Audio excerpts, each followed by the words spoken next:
7, 6, 5, 4, 3, 2, 1.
Cause it's my human instinct to never let go.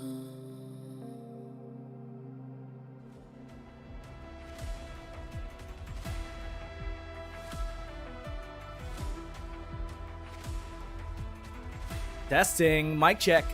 Cinnamon buns, cinnamon buns, cinnamon buns.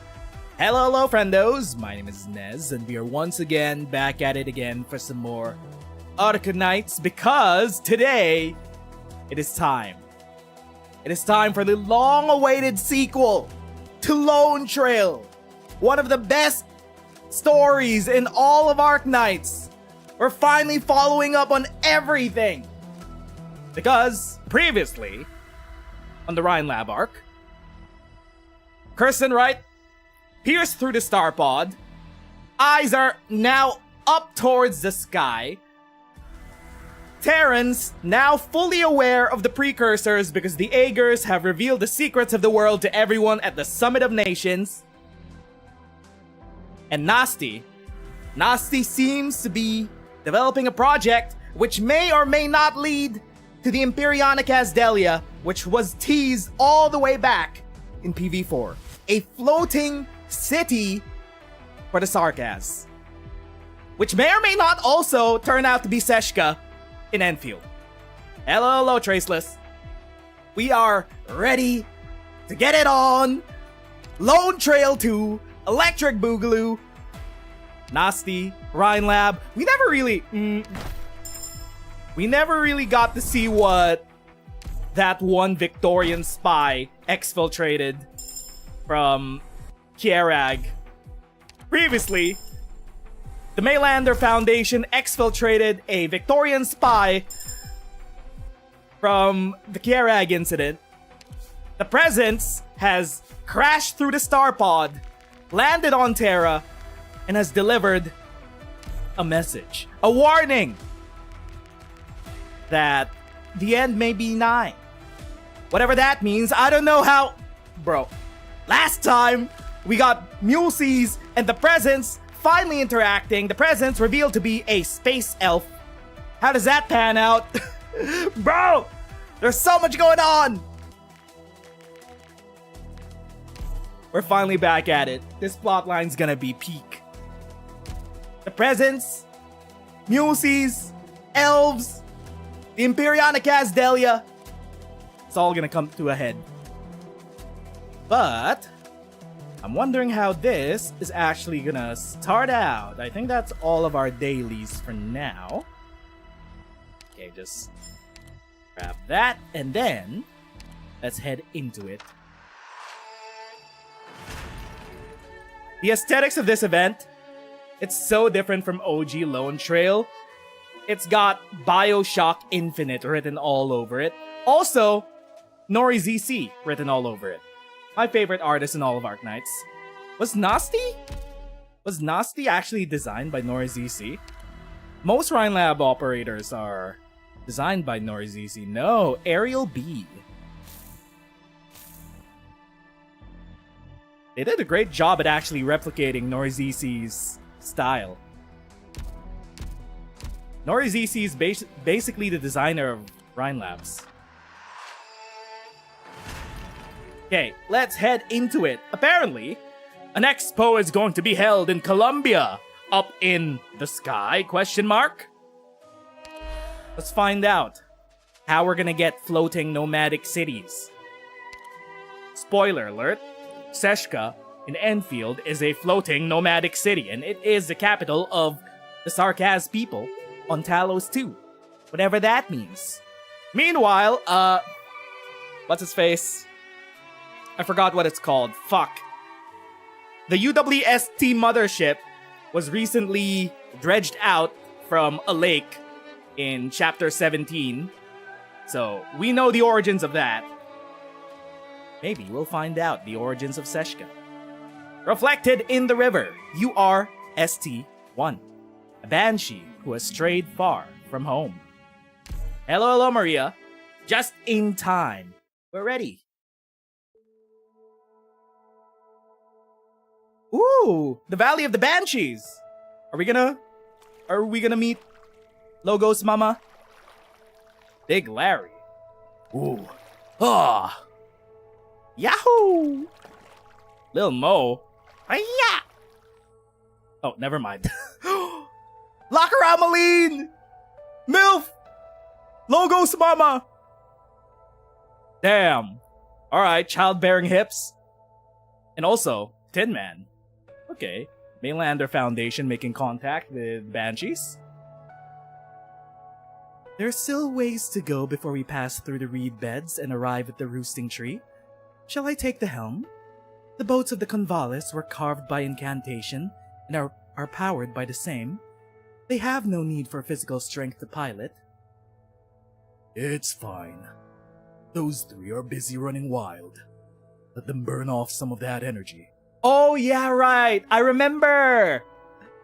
Okay, Tin Man picked up a bunch of revenants from Kazdel, and they're now traveling with him. I forgot that that's what Big Larry, Old Curly, and Lil Mo are. Those are the revenants that are possessing some of the dolls that he's brought along. Okay. I'm remembering things. They are more lively than I imagined. This is them at their calmest, if you could believe it. You don't want to see them rowing while deciding who can cry the loudest, or roar most like a mangler beast. They were churned up in that furnace for centuries, after all. Barely had any physical form, barely had distinct identities. Anyone would be rowdy after something like that. What do you mean they're acting like newborn babes? These are revenants. They were stuck in that furnace for so long, they feel free? It's quiet. The Convalis. Pardon? In Colombia, even a forward-thinking guy like me finds himself flustered at a taxicab door, struggling to find the handle on a newfangled model. Noisy change is Colombia's natural state. The ever-pioneering, ever-advancing nation. She waits for no man, not even for a second. But here, when was the last time I came here? 200 years ago, after Kazdel was picked clean in the wake of that bitter war. Bela had only just turned this valley into a home for the Banshees. Yep. Can't have been easy, finding a place like this snuggled up to all these originium-doused mountains. This lake's rippling mirror, sunken trees among the reed beds, forests carpeting the land in gold, and the Banshees working the oars of their boats, gently blowing on their leaf whistles. It's like the valley itself is breathing. Even after all these years, the Convalis hasn't changed a bit. Aside from the one who ferried me the first time around. Vela. That's the name of the boss of this event. Bela, my old friend. Did she already move into that wooden house under the tree? She did so last month, Tin Man. I heard she worked you into one of her tales, telling the children that the mists of the Convalis are puffs from your pipe. But a day later, when the children pestered her as to how you persuaded that empty suit of armor, or escaped being thrown into the furnace, hearing your name only confused her. She's starting to forget. Even old Sarkaz suffer from dementia? Indeed, forgetfulness. Death's warning to a banshee.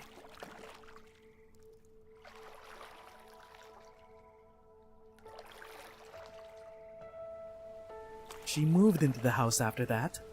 Like every other banshee, she has seen off the years, peacefully waiting for the end to come. Seeing off an old friend who's forgotten my name. Didn't think my trip here would end up being so heavy. I would like you to comfort her in your own way. She has given far too much of herself for us, for the Convalis, for the Sarkaz. You know her type, always insisting on wallowing in unknowable suffering. I simply hope that as 300 years worth of memories slowly leave her side, she can find some solace. Sure.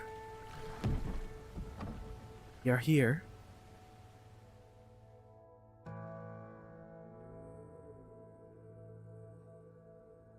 Fancy tree? Akaramaline. Do you require my presence for your goodbyes? Nobody here. But how? Vela left. Where can a banshee losing her memory even go? To Colombia! To America! Whoa! Why is the elevator so dark? I thought there'd be a window or something to look out. Didn't you read the Propeller Paradise handbook they gave out? It's for the building suspense, so everybody here for the Air Expo Columbia gets an optimal high-altitude experience. Advanced tickets sold out like hotcakes. I tell you what, this is gonna blow those dime a dozen rinky-dink drones they've been popping up everywhere the past 2 years. Alright. No need to show off how well you memorized the handbook. We've already put propellers on every piece of furniture in our house that can take them. Does every Colombian these days hear the word sky and get all worked up into a tizzy? Also, did you notice? Even after all this time, we still haven't reached the levitation layer. That means... Ha! It means this park really is as tall as the ads say. And our latest levitation tech really can hold up an entire building. We've come to the right place, dear. Where's that music coming from? Is this an elevator ad? Why was the beginning of that melody very Rickroll-like? We've reached the levitation layer! What's this mascot-ass looking thing? Hi everyone, I'm Oakley, your guide to the park. I get it. Being cooped up in that little black box must be awfully boring. You want to get to the punchline already, but once you get your one-of-a-kind view of all Terra, from 600 meters up, it'll all be worth it. In 40 seconds, we'll be arriving at Propeller Paradise's levitation layer. Before that, I'd like you all to noodle on one question. What sort of change will the sky bring to our lives? Flying cars! You might have already had the chance to try the flying cars in the low levitation exhibition area today, trading tires for originium thrusters. You skipped 10 seconds? What the fuck happened? The Grandma Banshee disappeared from the valley. Meanwhile, we're apparently at the Air Expo of Colombia. Soon, the only place you'll see anything with wheels or tracks is gonna be a museum. Doesn't matter if it's a baby stroller or a nomadic city. Today, we struggle to decide whether to go to Minos or Siesta for summer vacation. But our indecisionitis is only going to get that much worse once every star in the sky is a potential holiday destination. Spoiler alert, there's a siesta on Talos too. What do they mean by that? The gifts you bring home for your kids after the tour might be a model of the Ring Lab, or maybe a DIY rocket kit. Wait, Ring Lab? You mean the thing that Saria took up to chase after Kirsten Wright? They mass-produced it? But it won't be long before an extraterrestrial playmate is the newest preschool trend. About that. The presence is kind of a harbinger of destruction.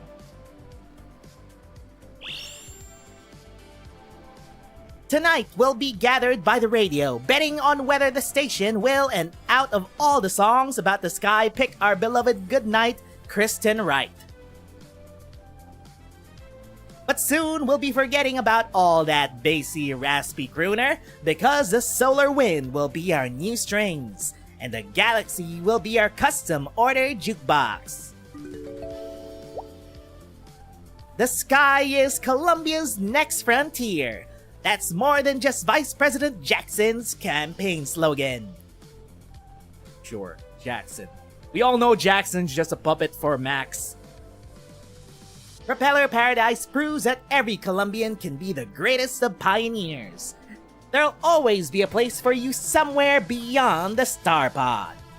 Okay, we've officially called it the Star Pod publicly. The Air Expo Colombia begins in just 7 days, and with it, everything I just said.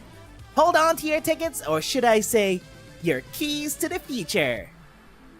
Everyone's seen the sky opening over Tri-Mounts, of course, and the old adage of seeing is believing has never been more true.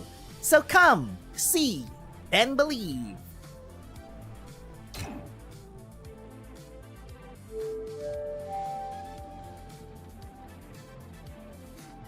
Okay, they got a whole ass... What? I didn't expect to be brought here this early into the event. I thought we would have a little setup. Nope. Apparently, Colombia's been at work. Ever since the Star Pod was pierced, they have floating expos! Whole ass expos now, Bioshock Infinite style. Oh, this is... This is Oakley! Nice to finally meet you all. Recognize me? I'm the model for the funny cartoon guide you just saw. Oakley Parsons. Welcome to Terra's one and only levitating experimental park nomadic plate, Columbia's Propeller Paradise. Is she a playable operator? You didn't seem to get Oh! Iguana Man! Oh, we're getting new fairies! Alright. Are you a type of Archosauria or a different breed? She's a 5-star? Apparently we didn't get her. Are you a subspecies of Archosauria, Mr. Iguana Man? Welcome to Propeller Paradise. Your investment is greatly appreciated. I'm gonna give you a handsome voice. Cloud, is this restaurant the highest point of the park? Being this close to the sky is really making my heart skip some beats. What's your drink of choice? Your jaw's been hanging open since the moment you stepped off the elevator, so I must imagine you must be mighty thirsty right about now. How considerate of you, Mr. Tannen. What a fine administrator you are for this Propeller Paradise. Gordon. Your name is Gordon Tannen? Why is even your name handsome?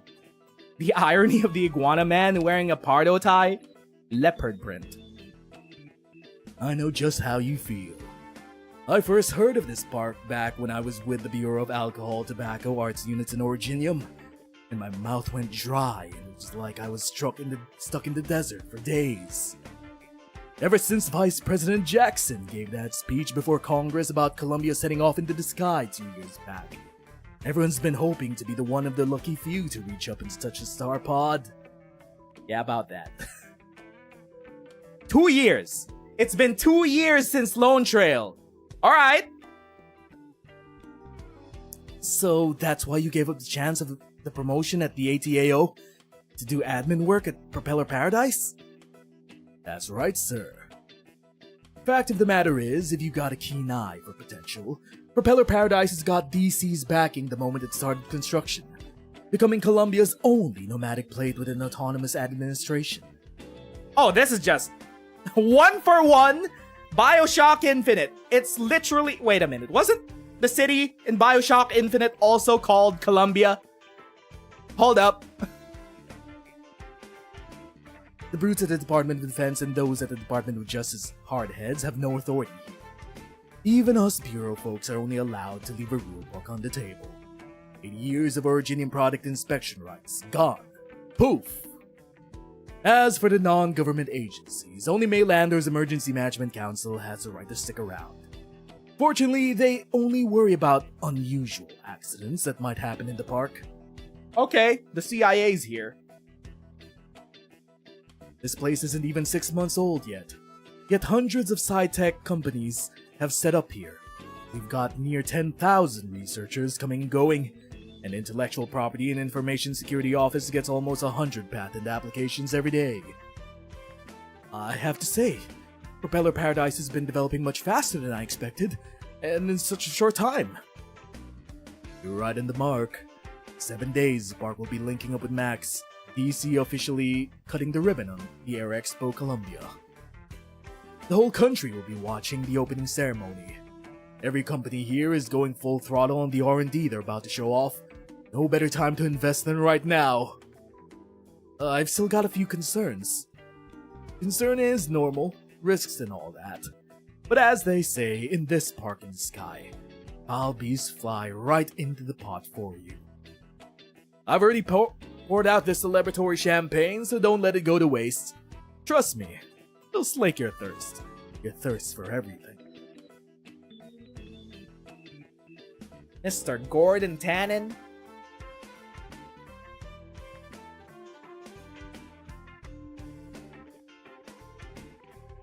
My god, am I really standing above the clouds?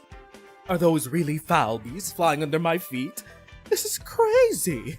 I'm feeling a little... lightheaded? Thirsty? Heart racing like mad? Sounds like you need some Dr. Oxygen. Legally distinct Nuka-Cola. Should have given him a Texan accent. Right, an oxygen tank. Wait, this is a drink? Stiffer than a stiff drink, softer than a soft drink. Your best friend in the sky, the best choice to beat the summer heat. Our park's special brew, Dr. Oxygen. Be honest with me here, weren't you jealous of Sancta wings when you were a kid? Even if they can't fly with them? Well, be jealous no more, because drinking Dr. Oxygen is like plunging your tongue into liquid wings. It's sweeter than your wildest dreams. What's with ads? Shouldn't she be giving visitors basic info on the park's upper level? Just leave her be.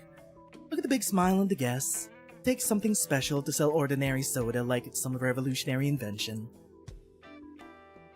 A refreshing soda goes great with the sights and sounds of Propeller Paradise. Okay everyone, follow me while I introduce the park's levitation layer.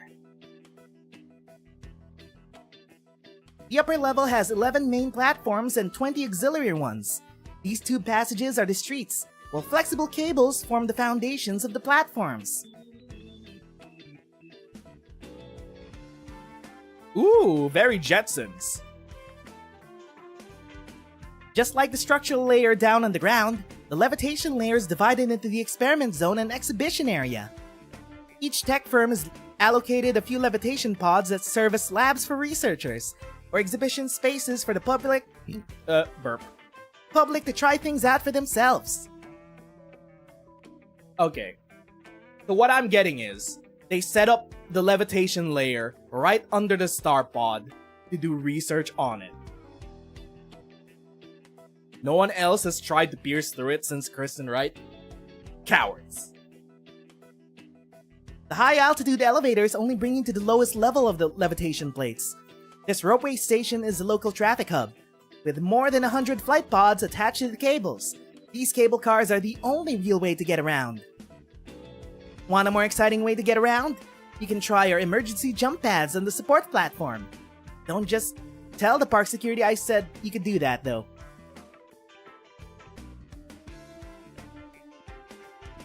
I will say that pre-expo rules mean you can only test a few of our exhibits right now, but I promise you're still gonna be feasting.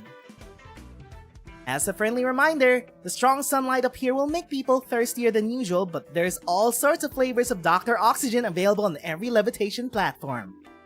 Oh, are you thirsty in our theme park? We have patented Dr. Oxygen, available in multiple flavors.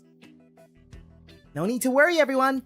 You're not getting addicted to soda, you're getting addicted to the sky. She has a scar on her tummy. What's the story behind that? A pleasure doing business with you, Mr. Tannen. I knew I picked the right man to work with the moment I heard you managed to get the feds to approve this place's special status in only 2 days. Pleasure's all mine, sir.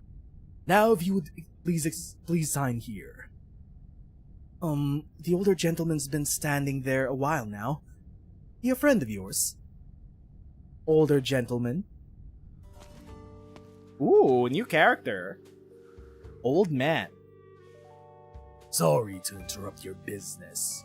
Just came here looking to reminisce about the good old days. Well, I'll be. Gustav here was my boss back at the bureau. When did you show up? This part in the sky. Falbies fly right into the pot for you. Why is he so noir detective coded? Why is there smooth jazz? Hold up, also I forgot. The music's a little low. My bad. That little saying of Mr. Tannen struck me real deep. You skipped the best part of the story, though. Story goes that the Falbies of the Colombian wilds are mighty sly. Tough little guys to catch, but the pioneers of the Great Expansion managed to figure out a way. They tie some pretty feathers to their pots and hang them a few dozen of them around their camp. The fowl think it's a potential mate, so they let their guard down, spread their wings and swoop down. Then bam! At first, back of the pot, thinking there's a lovely gal or fellow waiting for them even as they meet their maker. Wait, you mean...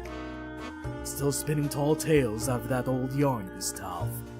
Last time you said the little beasties were smart enough to tell snare from seduction, and that they never fell for it. I know you dropped by because you're worried I get my tongue tied doing business, but I'm not the same kid I was 7 years back. I know how to behave. Considering the former ATAO chief came over to back me up, are you still concerned, sir? It seems I was misunderstanding things. Since the both of you gave me your guarantees, I'll just sign here.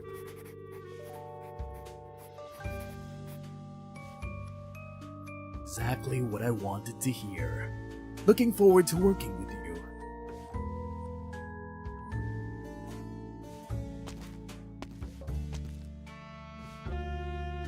Didn't get enough of teaching me back at the bureau, Chief.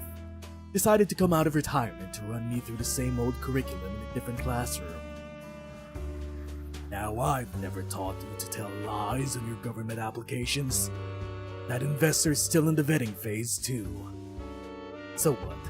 Even if bureau rules tie your hands and mouth, let your tail do the talking. You remember my words well, but where's the results? Still a third over the target. Seems to me you'd do better if you untied your hands and mouth, wouldn't you say? Care to explain? Take a look at your terminal. You're not just an admin anymore. You've got total control over Propeller Paradise. You actually recommended me for chief executive of the entire park. Managing Propeller Paradise needs a special touch. Don't forget, you're still a bureau man. See, so don't make us look bad. Don't need you to remind me, Chief. We got everything handled. The expo will go off without a hitch. Don't get cocky, kid. You and I both know the investor saw through your tricks, even if he signed a huge deal with you. He won't go back on it. Every company on the Flower Street Exchange with the word Sky in its name is guaranteed a sky-high IPO. Columbia's taking great strides into the air these days. Then little kids who can't spell Starpod play are putting rockets on their folded napkin aircraft. I'm sure you know where this Sky Mania came from. Tri-mounts, 2 years ago, when 1 million people witnessed a miracle. If it wasn't for Kristen Wright, all your talk about progress, the future and conquest wouldn't be worth a dime.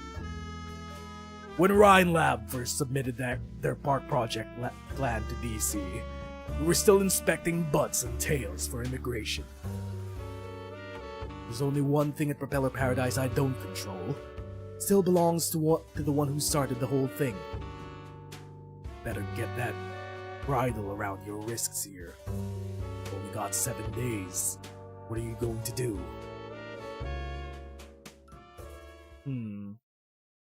Okay. Interesting. They're trying to wrestle control of Propeller Park. However, I think they're implying that Silence has higher authority, considering that it was Rhine Lab that first submitted the park plan. Either it was... No. Because Nasty is the director of... Architecture? Engineering? Of Rhine Labs. So it should be Nasty's purview. I need the parameters, Sky. Hello, new husbando? New Rhine Lab husbando? Sky Jagger? The fuck? They engineered this man's in a lab to be... Bro, we sacrificed Fial and Enfield, and then somehow we got a doctor husbando, scientist husbando in OG Arknights. Fair trade? Fair trade. Yeah, Nasty's the director of engineering at Rhine Labs. Send them over already. Values for the floating botanical unit have deviated. This is the first time we're using the plans to perform long-distance energy transfer instead of the usual cables. There's still too many unconfirmed hypotheses. We need to compare the data from this unit with the ones in the upper level if we want quick results. I'll head up before you, Director. No need. The light sensors on this unit are extremely sensitive to the directionality of the light it's using as an energy source. Errors actually mean that it gets a passing grade. I just told you this two hours ago. Sorry. Let me ask again. What sort of trees planted in the unit you just gave me? You saw my resume when I interviewed, Director. You know I'm no botanist. I do. You're not earning a degree by glancing down at that list of plants you're holding. You've got something else on your mind. The advanced ticket tour should be over by now. The guide was supposed to bring the visitors down to the lower level exhibitions to see Rhine Lab's vivarium 20 minutes ago. If we were excluded from the pre-expo, then Rhine Lab's gonna get kicked out of the park when the real expo starts.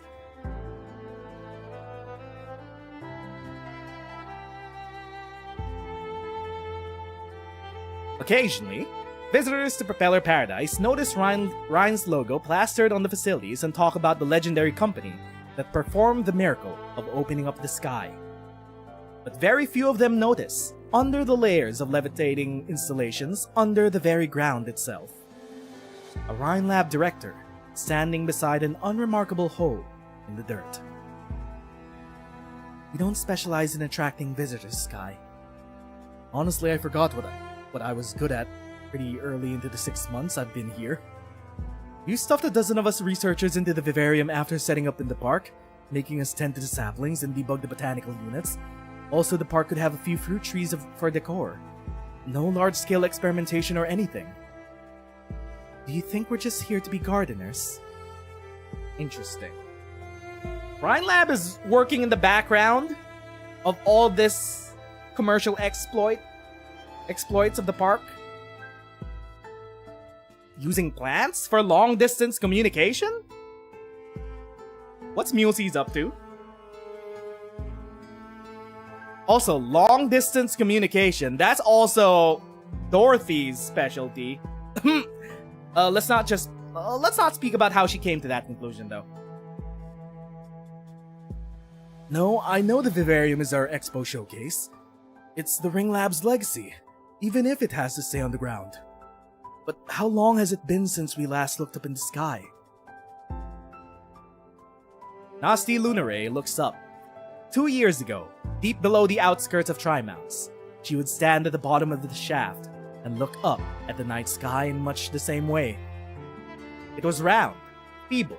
She could cover it with just one hand, but at the same time, she found it captivating and frightening to the mind. But now, the sky has become altogether unfamiliar.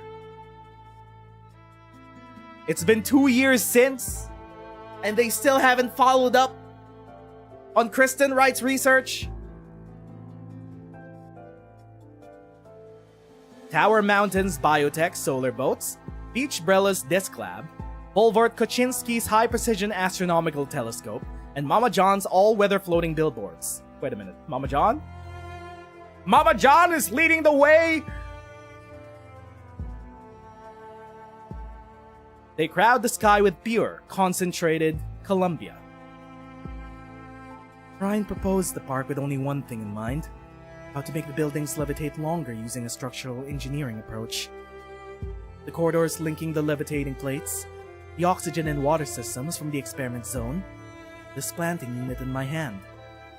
They are important parts of the park's fundamental structure and Ryan's achievements. We have only 7 days until the expo begins. We need to finish testing and checking all the exhibits as quickly as possible. We're Propeller Paradise's engineering department right now. Don't forget your duty. Bro, it was Rhine Lab who first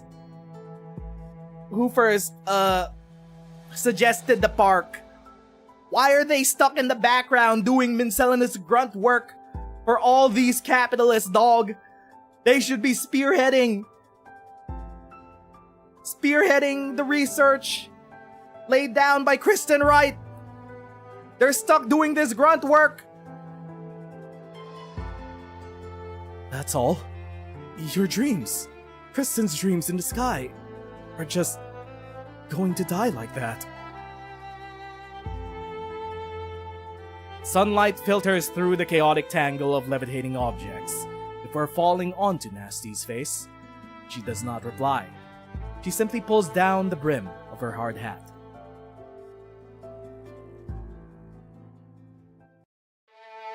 Have we wasted these 2 years? Nasty! UR-1. Cacophonous sky. Find a spot near the star pod. Just don't get hit by the billboards. Mama John's billboards.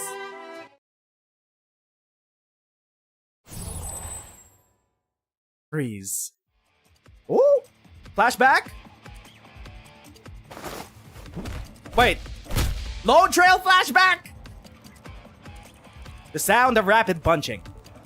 The incantation draws an invisible wall in midair, blocking every one of the Vover's punches. The letters abbreviating her alma mater, the Tri-Mounts Institute of Technology, are on her boxing gloves, and they're soaked with sweat. Finally, the Vover stops. Voivir, Vover, I never know how to pronounce it.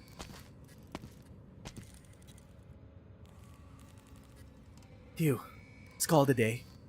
Thanks for agreeing to be my practice partner, Nasty. We've only done half your normal routine. It's time for you to go. Have you said goodbye to the others? Not yet. Mariam goes without saying. Mulesy is in Kerag, and I don't know the new directors of HR and Structural all that well yet. Wait. Last time we saw Mariam, she was in Hollywood. She was in Rankwood. What's she been up to ever since Lonetrail? Mulesey's dealing with the space elf, the presence in Kierag. As for Justin Jr. and Ferdinand, I think it's better that those two see each other in private. They can give each other an audience to name drop fancy banquet guests, or rattle off a couple of fanciful theories that are this close to crowning a new king of science. Besides, it's just a business trip.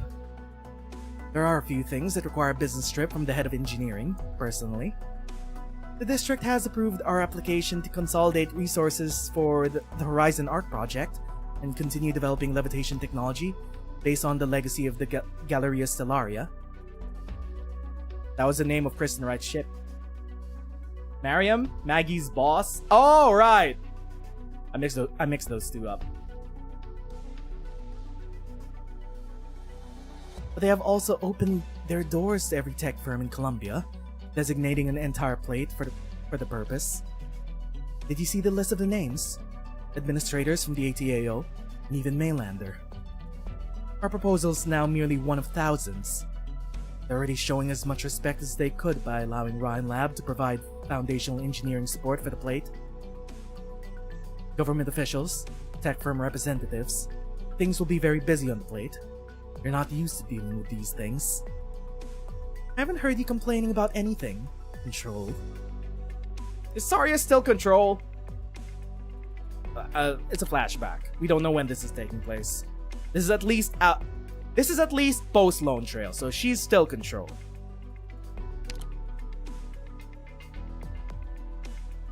The star pod is recovering, but the eyes cast up to the sky linger.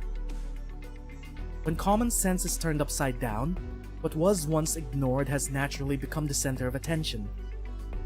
Naturally, since the announcement of the special loan policy, 1/3 of major enterprises have added an aerial operations department, and SMEs are climbing over one anther to jump on the Sky Fever bandwagon. I know what you're implying, but I'm not interested in political games. Even if how things develop is out of our control, Ryan Lab must maintain the initiative as the original proponent in order to protect what Kristen left behind. Spoiler alert, they kinda got relegated to grunt work. Nothing happened in the next 2 years. As far as we know, maybe Nasty has been working on something in secret. It's not so hard to understand. Yes, well, thanks for helping out. One more thing. Why did you hang a sign that says Components Control Section outside your old office, instead of moving into Kristen's old room? I'm used to this place. Nilsi's asked the same question.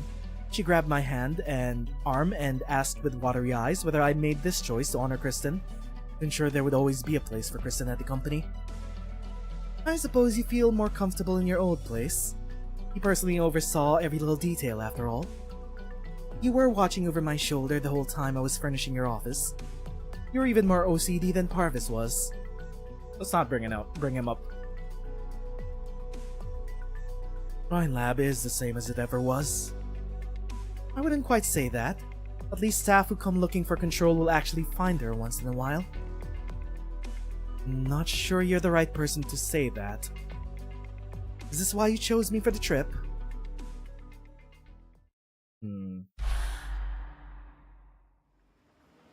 Make a cut here. Yes, that's the right angle. That way, the branches of the main trunk will not be affected. Test passed. Give it a tug for me before we pave it, Sky. Next set. Light sensor performance, normal. Levitation attitude. Attitude? Altitude?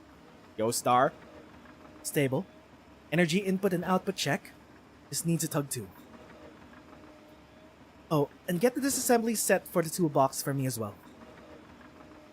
Sky? This is not Sky. You still need the high-speed screwdriver or multifunction wrench then? Depends. Uh-huh. What happened to your voice? What? Sky Jagger? What happened to Sky Jagger? Congrats on the transition? Sky? Gentle woman. I would love to help, but I have a scissor hanging from my buttons, and I'm holding 5 trees. I can't really take anymore. Who is this woman? Sorry, I'll get it. Did Sky leave? He told you 3 times he was going to the levitation layer for inspections. You didn't acknowledge him at all. You could have given a heads up. First rule of secretary, stand to one side and smile politely, only stirring when directed by your boss, and shut your ears when the conversation turns confidential. I assure you I did not hear any of the figures or nouns that you just discussed, nor would I have understood a word of it. I remember you now. You're from admin, Gordon Tannen's secretary. Iguana Man's secretary? I'm flattered that you remember me, Director Lunaray. My name is Mercia. You may call me Mary. Mr. Tannen would like to invite you to lunch. Do you manage his work on box? You received your last 16 rejections. Then I'll get straight to the point. I know he's not interested in foundation engineering, and he knows that I have no interest in proposals outside of work.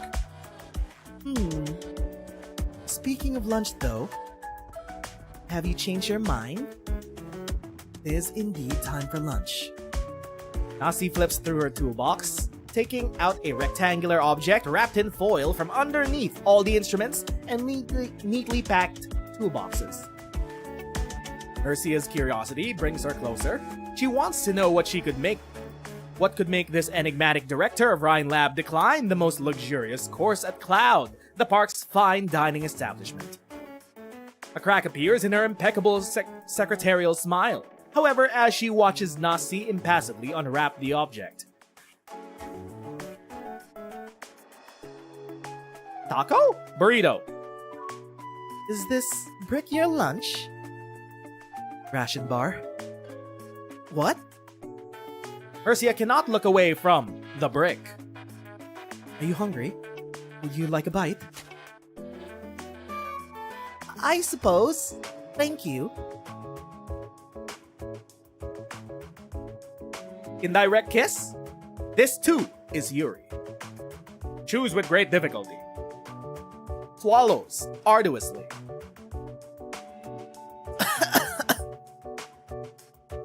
You didn't have to say yes. The second rule of secretaries, never decline an offer from your boss's guest, for even the smallest trifle might sour a relationship. How many rules are there? Mr. Tannen gave me a booklet that is 2 centimeters thick. Okay, you know this is fiction because they're using centimeters here in Colombia, America. Hypergraph. Actually, failure of world building, they're using centimeters in America. Do whatever it takes. Oh wait, this is Mercia. Do whatever it takes to carry out your orders, for no one will listen to your excuses. America uses metric in science fields all the time. They do?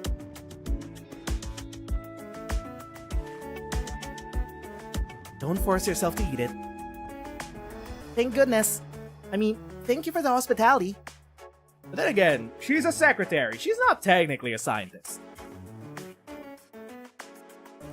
I have a rule of my own, although it's a bit simpler. What is it? I was born in Casdell. The first rule I learned there is that food is precious, and no one may lie before it. You're holding my lunch, Mercia, so kindly tell me the truth. What exactly does Mr. Tannen want to discuss with me?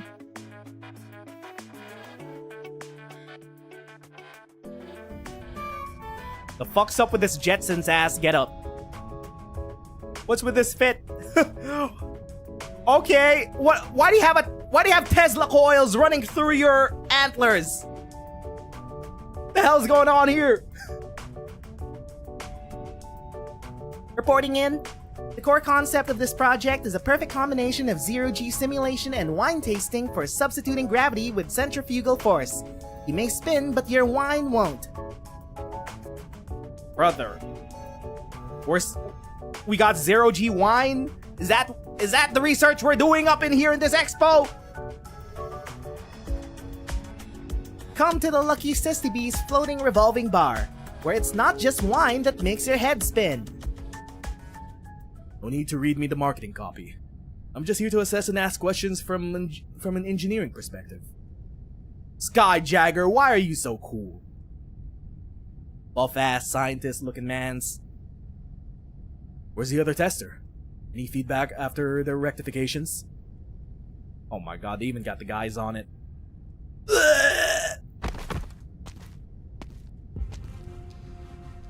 He didn't sleep well last night. We passed the recheck, didn't we, Mr. Jagger? We won't have our permit revoked? Lucky Sissybee's floating revolving bar does not meet the requirements, whether based on engineering reports or tester feedback. We would love to solve the technical issue of unstable power supply, but we need time. You had 3 days, in accordance with the rules of Propeller Paradise. But it takes at least 5 days for the developers to discuss a solution. Propeller Paradise has many corporations as there are cars in the crossroads of Trimaround Square. Every driver has somewhere to be, but no one pleads at the traffic lights. There must be another way. I know. We hired close to 100 testers. We could fire them and hire more researchers with the money. But you promised us yesterday. Shut up! I've reviewed the registration details for Lucky Sissybees. You're a grocer in a small town. You lack the professional knowledge for levitation technology research, even if the banks have relaxed the loan criteria for businesses in the aerial sector. We stand upon Terra's first and only floating plate. Everything here must be worthy of it. Please, don't tear off that ticket. I put my life savings into the Lucky Sissybees. Please.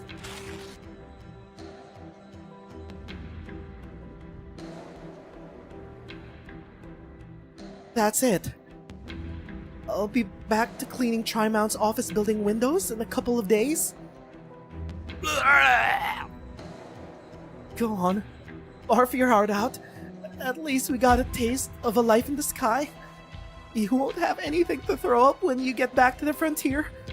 Back to the cold and hunger. Maybe Skyjagger might not be the kind himbo that we think he is. He's kind of ruthless. There will be no failing businesses on my floating plate. Only successful highlights of Colombian technology is allowed here on these plates. Nothing has changed about Colombia. Whether it's out in the frontiers or up in the sky, the exploitation of people remain the same. Like this whole theme park, it only exists for what? Commercial gain? No one's following up on Kristen Wright in the last 2 years? Where's my Lonetrail 2? Nastia, I swear, please. Please, tell me you have something going on in the background. Skip the technical inspections before the opening. Absolutely not. Everyone on Propeller Paradise is racing against the clock to get across the finish line. Mr. Tannen believes that any delay to the projects caused by inspections will compromise Propeller Paradise's opening. In addition, reducing the amount of communication you have to conduct with other tech firms will allow you to devote more time to your Rhine Lab research. Mr. Tannen has your best interests at heart. My best interests? I spent years wandering the frontier when I first came to Colombia, building houses for the pioneer teams and killing bandits for the caravans. Life was hard until I finally got my big break. If I had someone like Gordon Tannen with my best interests at heart, handling everything I wasn't comfortable with, that would have been very fortunate, I'm sure. I would have died out there in the wilderness, I'm sure. Besides, what he really wants isn't for Ryan to forfeit control over technical inspections. How do you know? You imitate his negotiating style too well. The traps and pitfalls are obvious. I'm not a cautus. I'm not in the habit of diving into holes. Spit it out. What does he really want? you are as astute and decisive as he said you were.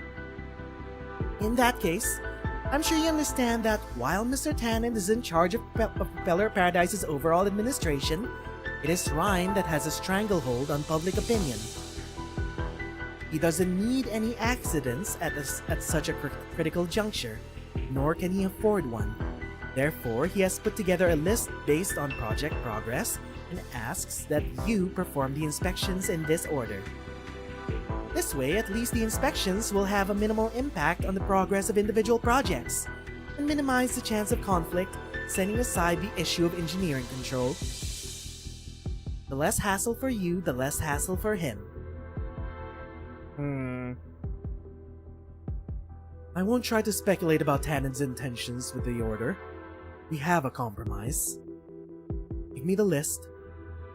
Thank you for your understanding, Director Lunare. I won't trouble you any longer. One last question. Which rule were you following in this negotiation just now? The 12th. Know your boss and communicate his intentions with absolute faithfulness when negotiating, for you are his personal representative. However, yes? Before I came, Mr. Tannen stressed how difficult the head of Rhine Lab's engineering section was. I packed blankets because I thought I might have to spend the night in front of your office. But that's not what I see. You don't need concern from other people, and you're not used to cutting through the problem in the most Words are hard. You're used to cutting through the problem in the most direct way possible. But you still care about people. Which is why I now have the time to enjoy my lunch in peace, something I have not done in a long time. Thank you. Bruh. Politics.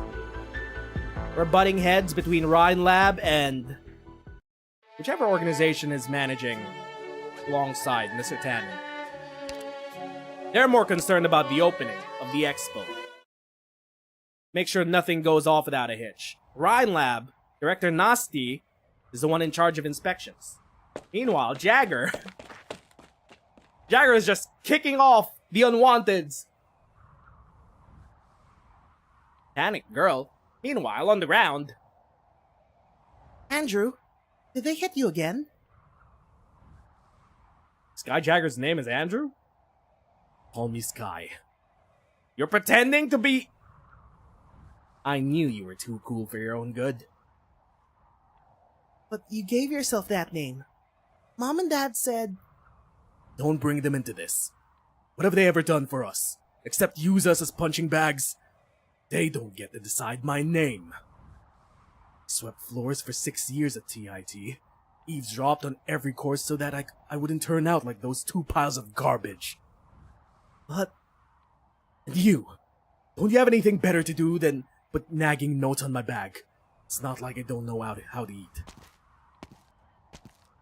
Bro? Those people are here again. Frickin' hell, they just won't quit, will they? Stay behind me. Think you're all high and mighty wearing that white coat, eh? You, that little bitch there, will always be Slum Dregs, no matter what you wear. He has a heart of gold when it comes to his sister. He has a rough edge, but he cares about his sister. He hates his parents. You're a must-beast in a ditch. You wouldn't know greatness if it shat on your face. Say that again, I dare you. Andrew!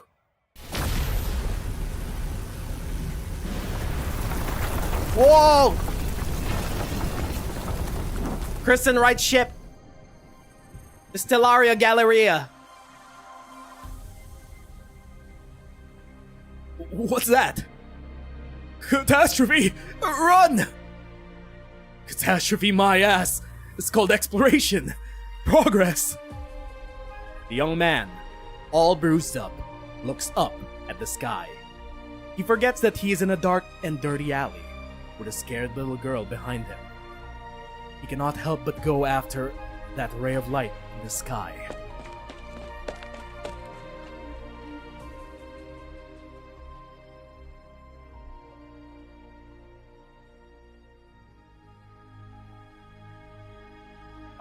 fuck. Oh, the rat man is back. Aren't you worried about Control? Like she ever needs us to worry.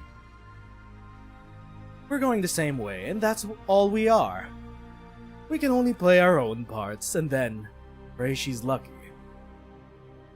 If one day Casdell 2 hangs from the firmament, then I'll engrave your names into my stoves.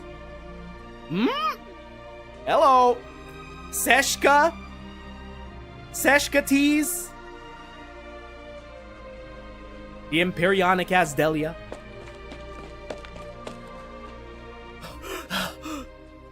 Excuse me, ma'am. Can you tell me about the one who went into the sky? Who was that? Kristen. Her name was Kristen Wright. So Jagger was inspired by Kristen Wright. Ooh! A new ring! They rebuilt a new one after the old one crashed with Saria and Muses. A new vivarium. Where is Muses? Oh right, she's in Karag. Lucky Sisabee's food and beverage will cancel their registration tomorrow, Director. They didn't pass the recheck. Not even close. They're one of the first corporations that made the transformation to get to Propeller Paradise, riding on Sky Fever, when review criteria were less strict. What will happen to the testers that they hired? The boss can't tell a motor from a transformer. I bet he just saw the name Propeller Paradise as an opportunity to get rich quick. What were you asking? Nothing. You seem to like the name. I wish they would just call it Galleria Stellaria. I know you didn't approve of publicizing the Ring Lab's technological legacy. I have no intention of criticizing the acting control's decision, but overly conservative decision-making will only cause us to lose the respect that we deserve. Countless tech firms have appeared out of nowhere, based on nothing but speckles of data. The Ring Lab that's shown upon millions of Colombians is now educational toys accessible to anyone above the age of 5. In 2 years! Space and universe are the buzzwords on every Colombian's lips, but few remember that they came from Kristen's experiment logs that were made public. No one is truly commemorating her, not even you, Director Lunare. Recording and retrospection are historians' work. Our job is to analyze validated data and follow a path that is effective and proven. And what has come of this data and path? Nothing, apparently, in the last 2 years. Over the past couple of years, Ryan has acquired a dozen of smaller labs, making progress in projects large and small, with the notable exception of Kristen's legacy. In this exhibition, we will publish Ryan's subsequent research into the Galleria Stellaria for the first time, putting second-rate tech firms in their place, returning to the realm of aerospace exploration in the public eye. I know the vivarium was built on the data transmitted down from the Ring Lab, and that the development of the plant-based energy transmission system represents a monumental milestone in engineering design. Nurturing sprouts, paving botanical units, technical inspections, all these are for the sake of progressing our experiments. But is a vivarium really enough when it did not even get its day in the sun from the pre-expo? Please tell me, Director Lunare. Ryan has bigger goals, don't we? Like, how no one knew that Kristen was going to pierce the sky before the night that she did? That night over Tri-Mounts was a long time ago. Get to inspecting the next company. Take note of the change in order. Yes, ma'am. Sky, I know how you feel, and I know that Kristen was the one who inspired you to join us. Many people looked up at the sky that night. Not everyone chose to chase it. Don't forget what made you take the first step. I'll prepare the inspection documents. Brother, even the Seaborn are looking up to the sky. Here's your pass. Agreement form and business directory. Once again, I welcome you and your team on behalf of Propeller Paradise. Next, can I help you? It's Aspen, the one guy that got kicked off. I'm canceling my business registration. What is the name of the business? Lucky Sisterbeast Food and Beverage. You will be dismissing 82 testers, correct? 82 layoffs. Yes, I have their files and my own here. Thank you. One moment, please. Did the shadow moon fall on my head or something? Why was I so sure I would make my money back that I hired 82 amateurs with no corporate experience? Every company does the same thing. Why does it have to be Lucky Sisterbeast that gets the axe? 1 million gold certificates down the drain just because we were a little bit slow with dealing with problems? You gotta be freaking kidding me! How the crap did one boot Shadow Moon Real Estate solve that stupid 3D levitating boundary marker technical issue? That bunch of cobblers! Your request has been processed, Mr. Aspen. The Propeller Paradise hotline will remain available until the end of the day. Okay. However, if you have certain special needs, like One Boot's Shadow Moon Real Estate did, we can help you with that. What do you mean? The smiling staff member takes out the business directory that virtually everyone in the Propeller Paradise has a copy of and points to a phone number. No name, no address, just an unremarkable phone number hidden among thousands, as tiny as Aspen's hope. What? One phone call to this number is gonna solve all my problems. Lucky Sisterbeast won't have to leave Propeller Paradise? Correct. Then I want to withdraw the terminations and the cancellation of registration. No need to worry. The registration of Lucky Sisterbeast has not been cancelled. However, you do not need to withdraw the termination of your testers. This phone call will completely solve your problems, and you won't need those people anymore. Ominous? What do they mean by this? A miracle or a scam. Screw it. Anything to stay up here. You're signing away the lives of 82 of your testers? Colombia hasn't changed, whether on the ground or in the air. The lives of the frontiersmen are in the hands of the capitalists. Mr. Tannen? Let me guess. Nasi was skeptical, but she accepted the list and agreed to the proposal. Yes, I checked the engineering department's inspection schedule for today, and it's exactly in the order that you proposed. How did you know? I didn't know what she's going to choose. All I know is that I'm the apex of life right now, and everything is going my way. You're in good spirits. It's gonna take more than a rhyme director to move the needle. Open the letter on the table.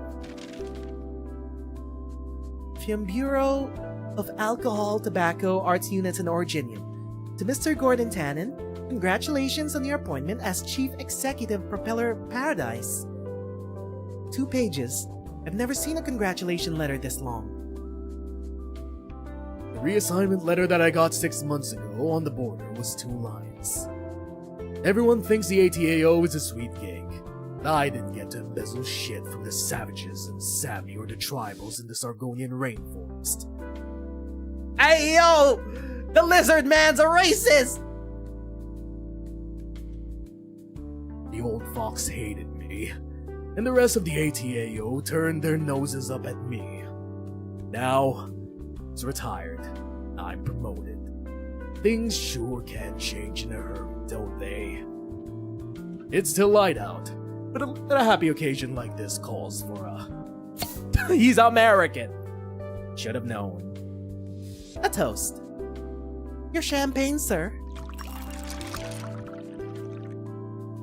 Well done, Mary. You've made some progress in your time with me. Whether we're talking about Nasty or this glass, pour one for yourself. Thank you, sir. However, the rules are quite clear about not drinking on the job. Be shit. I pulled that manual out of my ass. In that case, would you like to say a few words? Yeah. The exhibition 6 days from now is just the start. My opening address will be the toast of all of Colombia. Every rocket will have my face on it, and the largest district in Shadow will be named after me. Rhine, ATAO, the district. No one's ever gonna tell Gordon Tannen what to do. This'll be my propeller paradise, forever and ever. Bottoms up! Who are you? Here for the party. No shot! Never mind, wait. I almost thought this was that one guy from Siesta, but I just realized. They're just reusing sprites. Random Siesta NPC! Hello? Are you the chief executive of Propeller Paradise? Oakley, newly appointed guide for Propeller Paradise? I'm supposed to report to a Mr. Gordon Tannen?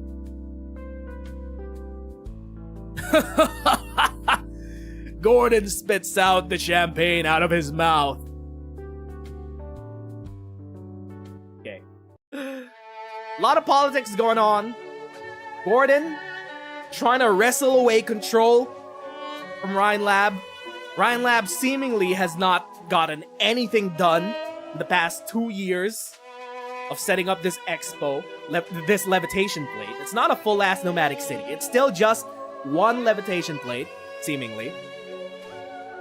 Apparently, we're gonna be setting up for whatever is to become of the Imperionic Asdelia.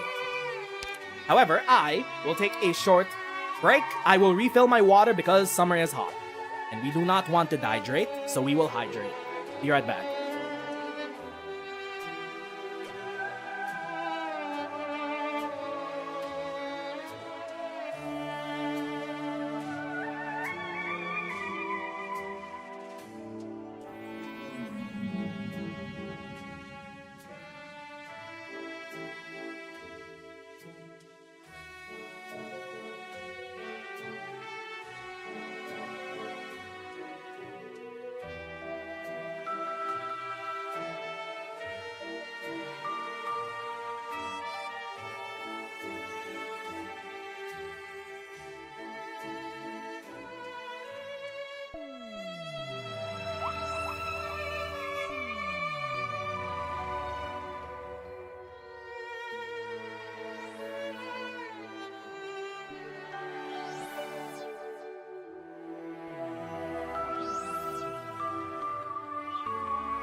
I have returned with water, and I ate a couple of cashews. Let us continue. UR-2, undocumented passenger. Accidents are acceptable to Propeller Paradise as long as they bring scientific progress, so as long as they came from Colombia.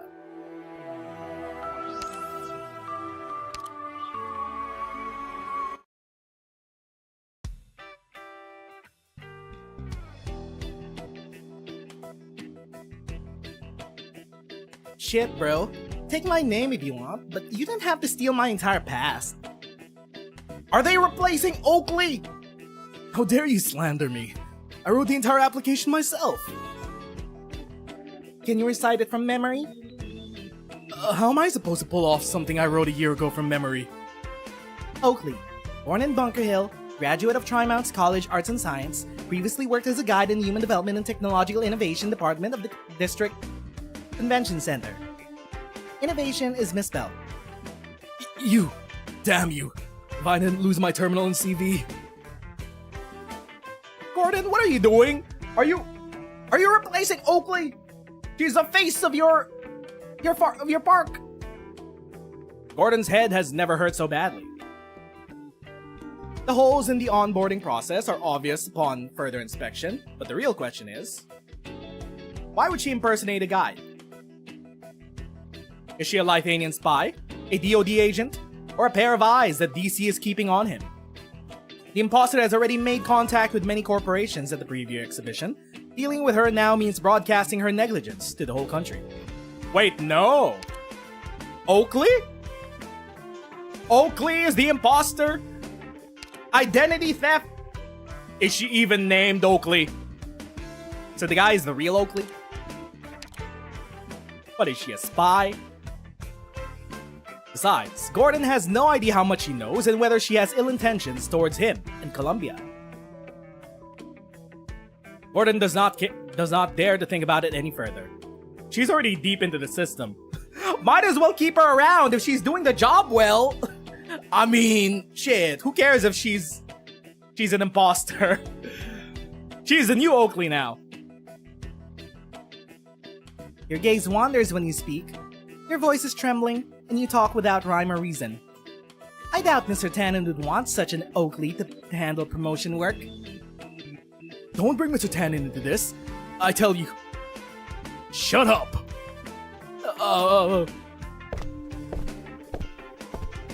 Perhaps you need a little time to calm down, Mr. Oakley?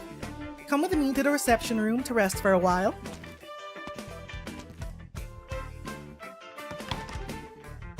So, we gonna talk about this imposter situation, or Mr. Tan and I? Okay, listen up. I just pulled your activity records from the park here. It won't be hard to figure out just who you are. One more lie and I'm throwing you off this plate. Won't matter who you are when you're a puddle on the ground 600 meters down. Get me? Now talk. Who are you? A guide. You got balls, I'll give you that. The kind of guide that tourists need. My name is Fern. I'm a tour guide.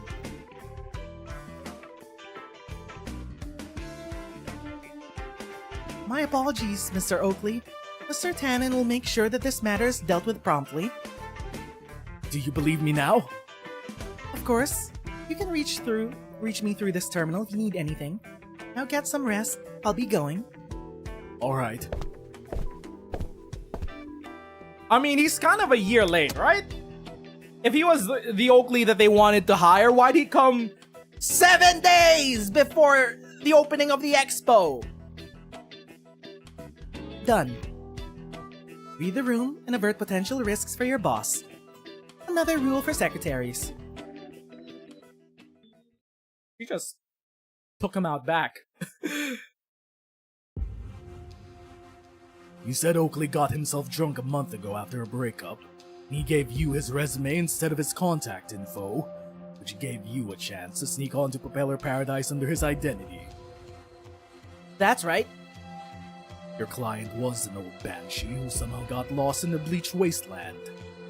Her memory was hazy and it was difficult to communicate with her. Wait, the Convalis? An old banshee who got lost? Hold up. She did end up in America. Yes. You suspected that she was ill and you were asking around under the guise of a guide to make her journey a smooth one, which is why you looked like you were up to something. Exactly. You've spent the whole month here. You know this is no ordinary place. If you're a foreign spy, the military take you in for questioning, torture, never see the light of day. You're an agent from the Department of Defense. DC won't let you off the hook. They'll disavow, distort, and even dispose of you, all for the sake of tipping the scales to their side. If you're a district plant, you've learned too much.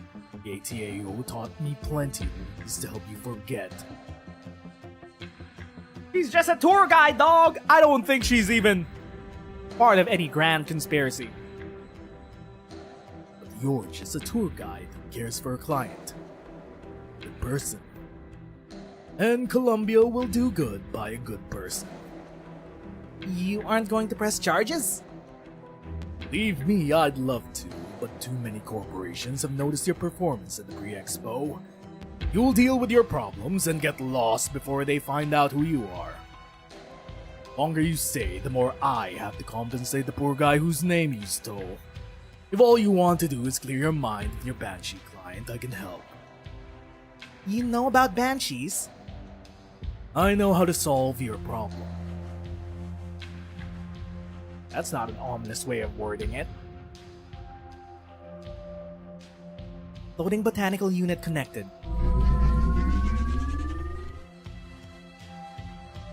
Biological signal detected. Charging drive unit. That's the smoothest these experiments have gone, isn't it? No. This voice.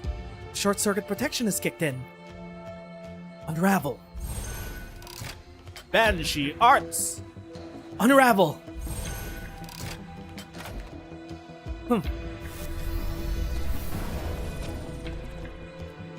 You shouldn't touch an overloaded converter with your bare hands, Director. Works better than an incantation. Are the readings? By exhibition standards, the technology for high-altitude energy transmission through plants is sufficiently mature. By the standards of your expectations for the project, however, not good enough. The energy transmission threshold for the floating botanical unit falls short of the theoretical values. The prickly Forte kid would chill out for a bit if you said as much to him. Skyen is inexperienced, but he was right about one thing. This vivarium is Kristen's legacy. We owe it to her to do our best. That's right. For those that don't remember, the reason why we could have the Stellaria Galleria, or the Galleria Stellaria, whichever is it. The reason why it had enough power pierce through the star pod was because of the vivarium channeling the energy from the tomb, from Kristen's tomb, all the way from the ground. The culmination of research between Mules's and Dorothy's research in long-range communication. Plants and the weird mind control liquid. You're always stubborn going back to when we dug out the shaft together 5 years ago. We pulled all-nighters to ensure its structural integrity, enchanting the core materials with incantations. Nothing could get you to take a break, not even your favorite gummy worms. She loves gummy worms? If you want to go fin catching, do it at Lake Sullivan. Assuming I approve your leave request, of course. Was that? Hey, yo, that was some clever wordplay. Fin catching. She was fishing for compliments. Besides, I worked so many hours just because I was inefficient. I learned to write curses too late. My incantations suffer in strength and precision compared to my kindred, because they rely on sound as a sole medium. Is that why you modified your bone pen and used hole-punched paper tapes to supplement your casting? Hole-punched paper tapes. Is that what these are? To supplement your casting.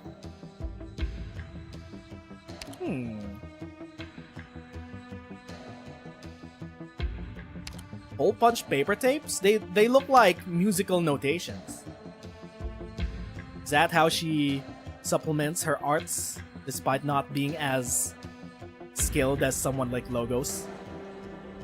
Nasti takes out her bone pen, a plain and unornamented object resembling Orion's technological creations. She inserts it into a sapling in the vivarium, and a white glow rises from the roots, through the branches and into every leaf. It is as though a command has been entered into the whole vivarium. Terminals begin to execute programs, automatically recording plant energy conversion data. Such an efficient programming language. Your incantations. Then we should make more efficient decisions at this bottleneck, despite the risks. Do you mean... Review the report again. Thank you for your work. Yes, ma'am. Ring ring. Hello, this is Ryan Vivarium Lab. Hello, Director Lunary. Mr. Tannen has asked me to express his gratitude at your reasonable accommodation that led to successful cooperation the last time. There are some follow-up matters to be discussed. Do you have time this afternoon? Yes. Excellent. I will see you in the vivarium in an hour. Okay, knowing that the vivariums... At least the vivarium, which is Kristen Wright's legacy, was rebuilt. The entire 2 years haven't been wasted. We still don't know if Nasi has been developing anything in the background, aside from the vivarium. Ride the ropeway to the Flying Donut Station. Take the ring corridor. I'm in the right place, aren't I? Wait, this is Aspen. This is the guy that was desperate about getting kicked off the plate.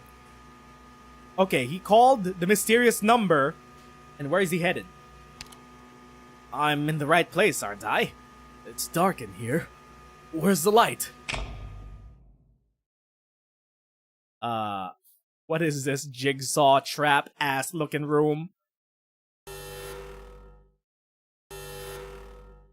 What the? Unknown entity? Fish? Fish in a fish bowl with a hat? With a fedora?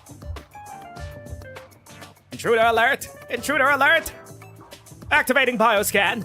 Analyzing results. Species, Terran. Sex, male. Threat level, pending. Talking fin beast? Mind your words, foolish Terran. I am Space Fin 054. Set your universe ID number immediately. What?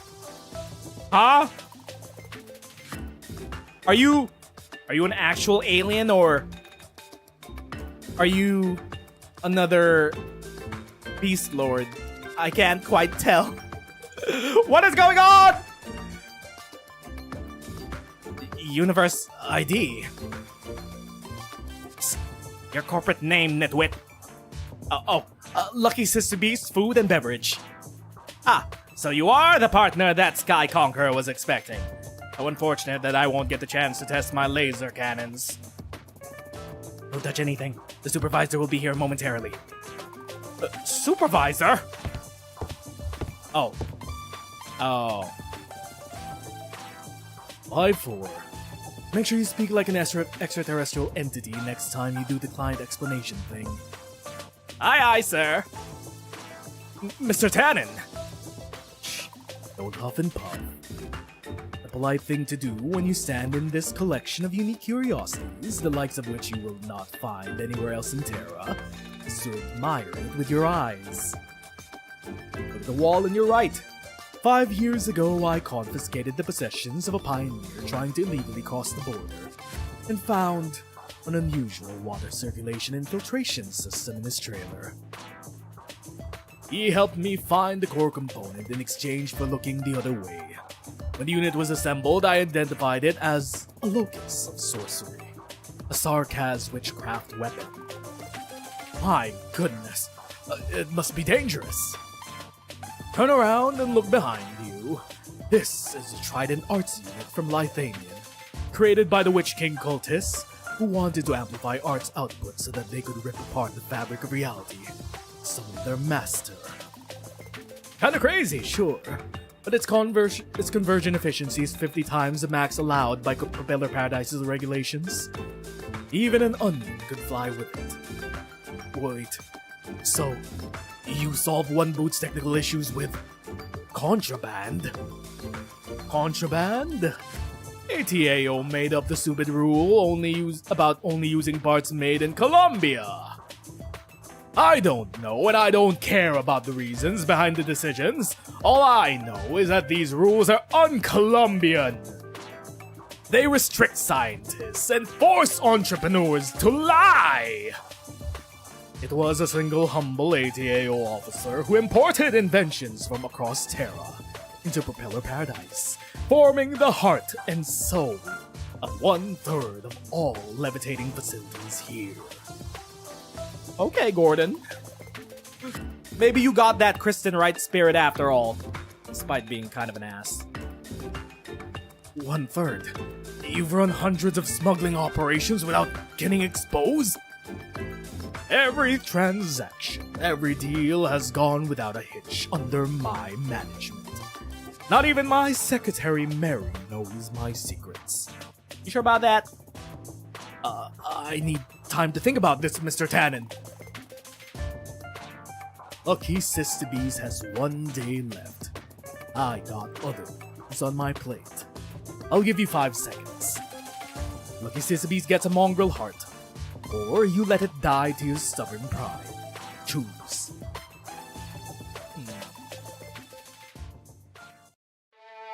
Interesting.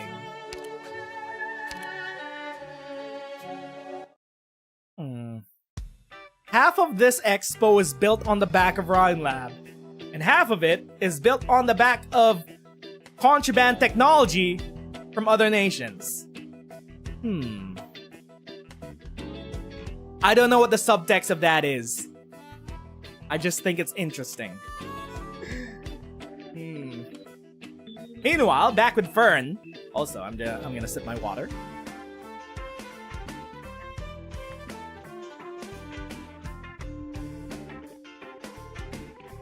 Not 1/2, more of 1/3 of the expo is built on contraband technology. Did they take anything from Ager? So is this Director Lunaray? Rhine Lab's youngest director ever? Dr. Wright's former right-hand woman? And supervisor of the Vivarium and Propeller Paradise's engineering department? Is this the follow-up matter that you were talking about, Mercia? Also, I wouldn't say that Nasty is the youngest director. We don't know how old she is in Sarkaz years.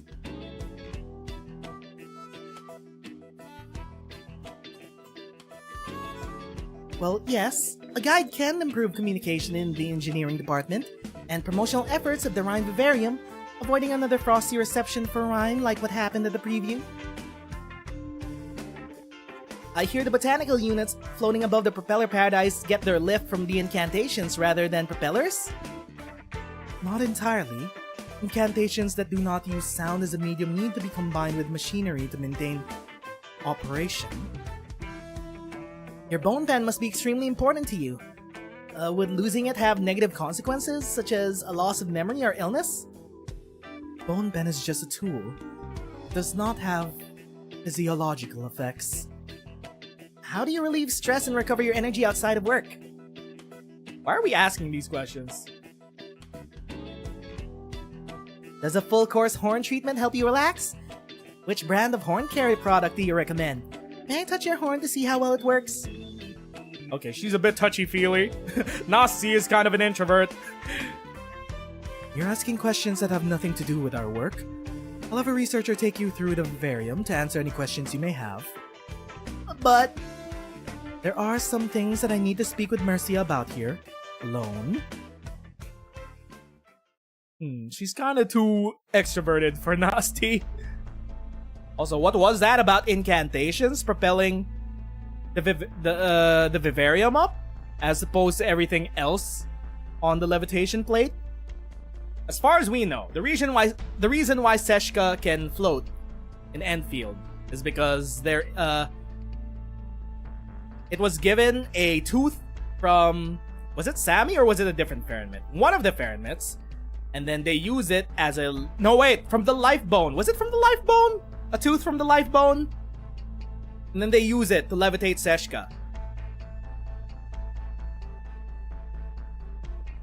What is Gordon planning this time? Why do you ask? Mr. Tannen understands that Rhine Lab's current circumstances may give competitors certain ideas. He does not wish to see it impact the inspection efforts. He has the best of intentions. I thought he already traded his conscience for that fancy suit. Besides, I have a hard time believing that an unofficial guide would ask such irrelevant questions, unless she has ulterior motives to begin with. Well, she is working for Iguana Mans. I'm not making any accusations. I know you have to protect your boss, but you know you can tell me the truth. I agree it's unusual, but I don't think Mr. Tannen is targeting you. Explain. We've only just recently come to an accord. There's no reason for us to put pressure on you a second time in such a short period of time. Mr. Tannen is a careful man. He would have told me about it if he had other intentions, if only to avoid accidents. Unless he's keeping some kind of secret. He disappears from the office at certain times during the day, every day. At first I thought he was going out to talk to potential investors. But I spoke to an investor a few days ago who complimented Mr. Tannen on getting a contract signed in a single sitting. Yet he said his negotiations with this particular investor were rocky and needed more time. Why are you looking at me like that? You just violated the first rule of secretaries. Oh! Besides, you're not as tense as you used to be when going over the clues. Is that so? According to the rules, I should close my ears and mouth and think only about the interests of my boss. But now I'm not sure what he's thinking. Were you two talking about me? Speak of devil. I'm not too sure what he's planning though. We know he's not the main antagonist of this event, considering the Convalis is the gameplay boss, and you eventually become a playable character somehow. I'm glad to see the two of you are getting along so well. Mary's a shy girl, and I thought she would have trouble making friends outside of work. Mr. Tannen, is this part of her rules too? You're a hell of a joker. You know that. I hope you're not here for the comedy. I'm here to apologize. I know how exhausting it must be inspecting thousands of exhibits while preparing your own at the time. I just wanted to do my part to help. You sent a very professional guide. It's only natural to be nervous when meeting your hero. I never knew I had a fan like that. She must be shy. Or maybe you were trying to avoid suspicion. What do you mean? Bring the guide, Mary. I have a few questions about Director Lunare that I would like to ask her. She's gone, sir. Say, what? What? Huh? How did we lose track of Oakley? Wait, Fern. Her name is Fern. Director Lunare, nutrition supply to all the planters have been cut. And there's no error from the control program. No sign of hardware damage to the central control computer. It's almost as if the command to control them has been revoked. Yes, the converters that were supposed to supply energy to the planters are now running in reverse. The plants will die in minutes if the commands aren't repaired quickly. Fern said that her client is Convalis. What exactly is Convalis' plan? No, they've already begun to wilt. Someone call Muses! Oh. Shit. First the leaves, then the branches, then the trunks. The greenery that covered the lab walls is peeled off in a matter of seconds. Everyone stops to watch the disaster unfolding before their very eyes. They all know that the shriveled bony branches signify. Are we gonna fall out of the sky? It is not just the trees in desperate straits. What are you standing there for? Hurry up and move the saplings for the exhibition. Those are our last ones. Everybody freeze. Oh, what? Propeller Paradise police will take control of the vivarium, effective immediately, and begin an investigation into this incident. No one may approach the equipment until evidence collection is complete.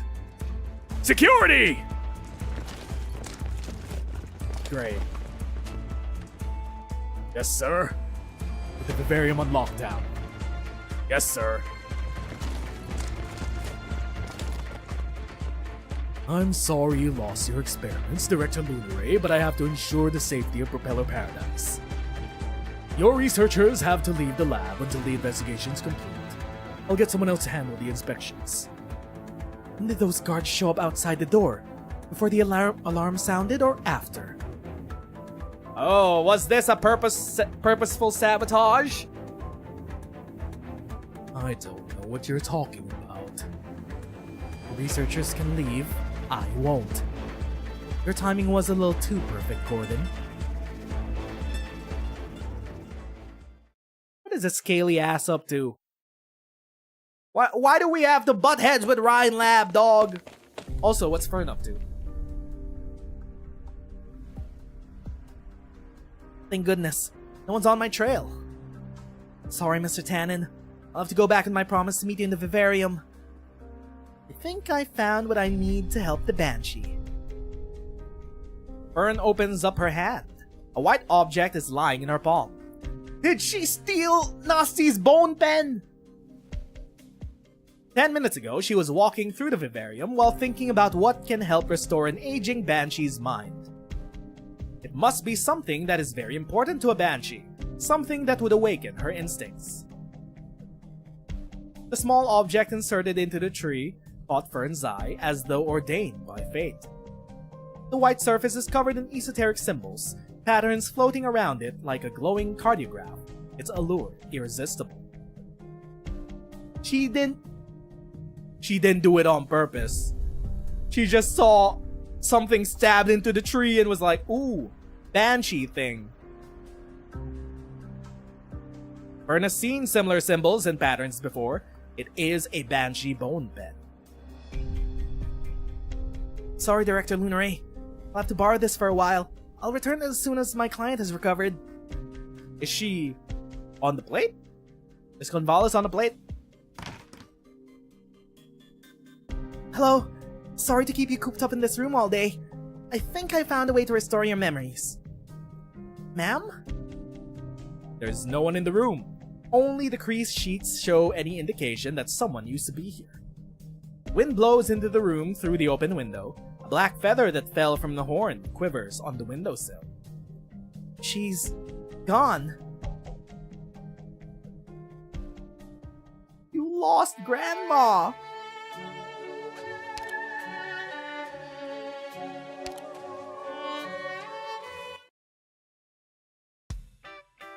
Wait. Oh wait, okay, we're done. UR-3. Stall protection.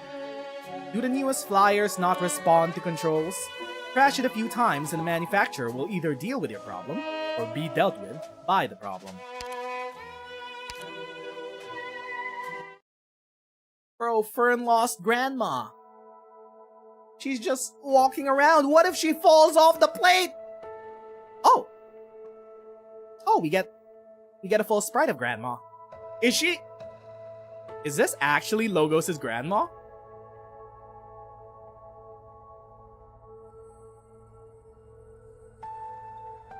Then again, most of the Banshees in the clan should be related. Thank you for your hospitality. Ooh, gargoyle! First ever gargoyle that isn't Mudrock! Hey, yo! Gargoyles confirmed to have wings? What? Why does Mudrock not have wings? Maybe she's not pure blood? Question mark? Well, that's new world building. Gargoyles have wings. The pleasure is all mine. It's such a joy to see a banshee these days. Why is that? Makes it easier for me to ask for an elegy when me and my family reach the end of the road. Not much has changed with Kazdel, but a few banshees come anymore. Our departed kin won't find the myriad souls without your guidance. About the myriad souls. I'm sorry. I'll do my best. Just kidding. You came to treat the roosting tree of yours, right? Roosting Tree? Isn't that the name of Nasty's Skill 3 Ultimate? Roosting Tree. Is this the branch? Incantation analysis failed to discover the reasons behind its decay. It is the pillar of the entire Banshee race. A friend recommended you as a child of soil and stone, familiar with the plants. Please. See what I could do. I'll get some dirt. Can you get a pot from the backyard? See any foul bees stealing vegetables? Just chase them away. Interesting. Ooh, we're getting Banshee world building. Disperse. The foul beasts disperse, but the decrepit vegetable garden is not yet quiet. A vegetable sprout vibrates violently in front of Vela. Then a black branch-like horn emerges from the dust-covered leaves. Foul beasts stealing vegetables, eh? Get lost or I'll rip your head off. What? Oh? You shouldn't yell like that. It's bad for your voice. No need to be afraid. I would not hurt a child. Oh, never mind. Why did I give her that voice? Oh, it was Nasty. Okay.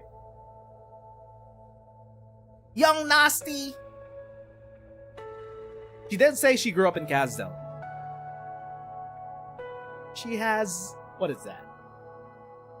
He has a little doll made out of wood. Made out of a trunk.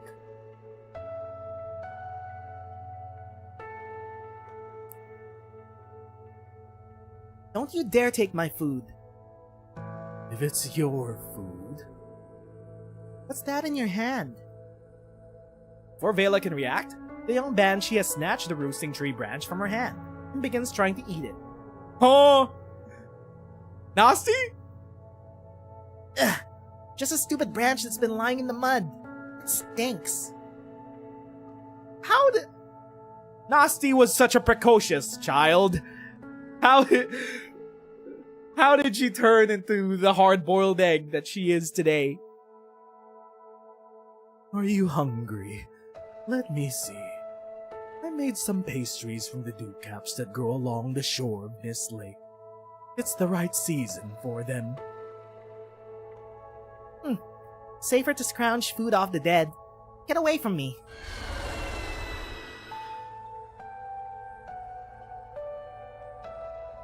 You're not scared? Even those big mercs are scared of that sound. You're both banshees. That is the sound of the banshees of our clan. I have not heard this note in the song of the banshees for a long time. Years ago, the last one who sang it. You are that child. You know who taught me the sound? I've never met you before. We don't come to Kazdel much these days. Our home is in a distant valley, a place where trees grow, with fruit hanging from the branches. It's hard to find food. Gotta be ready for a beating. And let's say the place you're talking about really exists, where fruit just grows on trees like that? What's the catch? Bro, we don't even got fruit trees in Kazdel. Clever girl. Maybe you should come with me. You belong there. You like it. Even if you don't believe it exists. Why should I? Your name is Nasty, isn't it? Does Grandma know Nasty's parents? Is that the presence of a banshee I sense? And what's that? Wither. Decay. Why do I feel like this event is gonna be a sad story about Grandma passing on? No. Nasty, are you trying to repeat the mistakes of the past? That's how she left the room. She sensed Nasty on the plate. How did she get on the plate to begin with? Did they just shoot anyone up in the lighthouse to get to Columbia? Bioshock Infinite Columbia? It is kind of ironic that they have the same name. Most of the Rhine lab have evacuated the vivarium, sir. Only Nasty and a few researchers are staying behind to organize documents. They don't look too happy. Are you happy? The plan wasn't to ruin the whole vivarium. You said the tour guide knew too much about the Banshees. This was a chance to expose her and drag Nasty into it. Kill two foul beasts with one stone. It was a rough plan to begin with. Isn't the vivarium accident a convenient excuse to stop Rhine Lab's inspections? Convenient? And where do you think we'll find that frickin' guide? I know Nasty. She would never let something like this happen to the vivarium just accidentally. Besides, there's no way she would risk Ryan's exhibit with the exhibition right around the corner. The guide. She was gone before the alarm sounded. She must have done something. It's not enough to just evacuate the researchers. There's a good chance that Nasty's already onto my plan and is just waiting for the evidence. Evidence that I can't afford to give her. Tell your men to find Fern by sundown. Yes, sir. He's just a random third party getting dragged into this. And now Grandma's lost. Deep breaths, Fern. Maybe she just went off on her own. No, she doesn't even remember why she came to Propeller Paradise. Where on Terra could she go? But if that's not what she did, then someone must have taken her. Who is this? Who's there? Mercy. Mercia. Miss? What are you doing here? She followed her. What are you standing there for? Hurry up and move the saplings for the exhibition. Those are our last ones. All dead. In 5 minutes. Mercia tries to reach out to the withered tree in the middle of the vivarium. She sees a small hole at eye level. Is a withered tree one of those special trees that the Banshees love so much? Explains why there was a mysterious Banshee thing stuck inside of it. A natural cavity? No, a connector. The withered plants. A tree hole. No equipment malfunction. Tell me, what was that branch attached to you and where did it go? It was Fern. You took that bone pen from the tree in the vivarium, didn't you? It's plain and simple, unremarkable. You couldn't have known that it was the key that controls the entire vivarium. It wasn't your intention to sabotage it. Is Mr. Tannen waiting outside with his men? I came alone, miss. I don't think the responsibility of what happened to the vivarium should fall on your shoulders. What do you mean? There are some things I still have to look into, but I've suspected that Mr. Tannen has been plotting against Ryan ever since he agreed to help the mysterious Banshee guest, for no apparent reason. Either that or his own private interests are involved. You suspect your own boss? But he said Columbia would do good by a good person. He also said that there's nobody easier to deal with than a good person. Then my client... There's a row of VIP rooms outside Mr. Tannen's office. You could try looking there. I hope your client just went out for a walk. I truly do. Where did Grandma go? She has dementia. Meanwhile, I forgot Sky was a part of this plotline somehow. Gordon must be behind this. Altering the list of inspections, then sabotaging the whole vivarium and putting Rhine Lab exhibit on lockdown. What's he gonna do next? Chase us out of Propeller Paradise? There's no problem with our systems or hardware. He sent someone to steal your bone pen! It's not like him. Why are you trying to use logic to explain the actions of a bandit? They don't operate under the same rules we do, except when they talk officialese. None of the corporations on Propeller Paradise do. We're closer to the barrier than anyone else. We're different! Countless tech firms fall by the wayside, but the business register rarely gets any complaints. Why? Because there's a consensus? In the Sky Age, the higher you stand, the more respect you deserve. Gordon's interference with our experiments violates Propeller Paradise's consensus. He should... We don't want to be bound by the rules, but you still want to exploit them. You're proving that Ryan is not yet ready to reach those heights. Oh, what? Stop working and listen up, everybody. This is about today's incident and how we proceed from here. Cultivation and I have confirmed that 72 trees waiting to be replanted. 350 saplings, more than 1,000 ungerminated seeds are all dead. The Propeller Paradise police are now in charge of investigating the incident. We don't know how long it'll take, but there is no realistic chance that the vivarium can be restored before the exhibition. Senior researchers will have to stay behind and work on the incident report with me.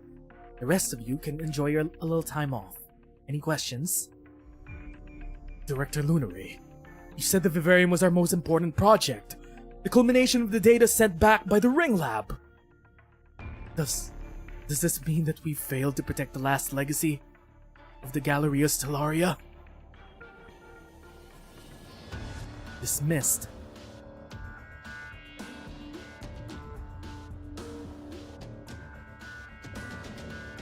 Maybe Grandma has a spell that could reverse the deaths of the plants? Fern, you're in deep shit. Fern! VIP rooms outside the office area. Here we are. Mercia had suspicions, but no proof that Mr. Tannen really never mind. The most important thing is to find the client. Try to run again and I start breaking bones? Who is this? There's someone inside? Oh, police. For anyone's sake, quit crying and keep quiet until the end of the exhibition. Ah, my head hurts.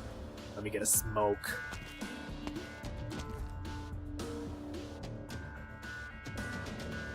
Who's being kept in here? Is it Oakley? It's Oakley. Please, sir, let me go. I won't say anything about Mr. Tannen. Oakley? What are you doing here? Open your eyes. The imposter. Got a name, and it's Fern. Mr. Tannen said he was gonna treat you well and pay you compensation. What's going on? Treat me well? You freaking locked me up! None of this would have happened if you didn't impersonate me.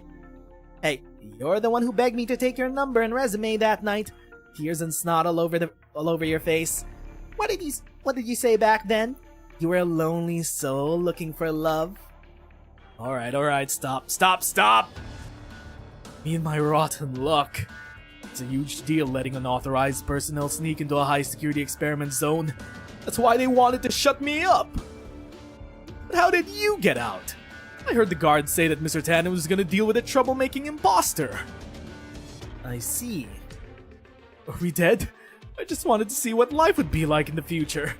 And now it looks like I ain't got no future anymore. You wanna join my tour relocally? What? I got in unnoticed, and I can get you out safely. You can?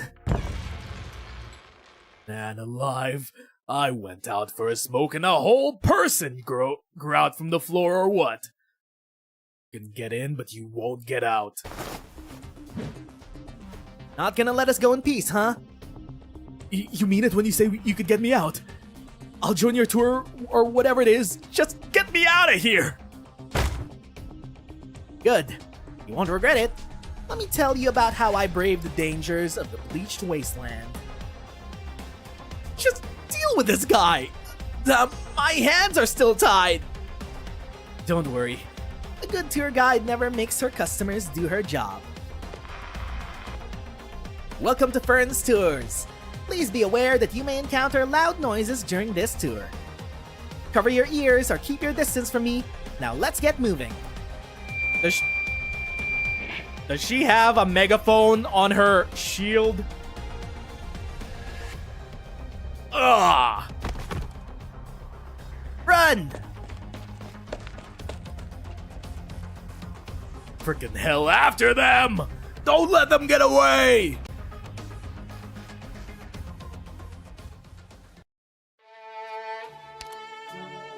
Those two are off on their own side quest.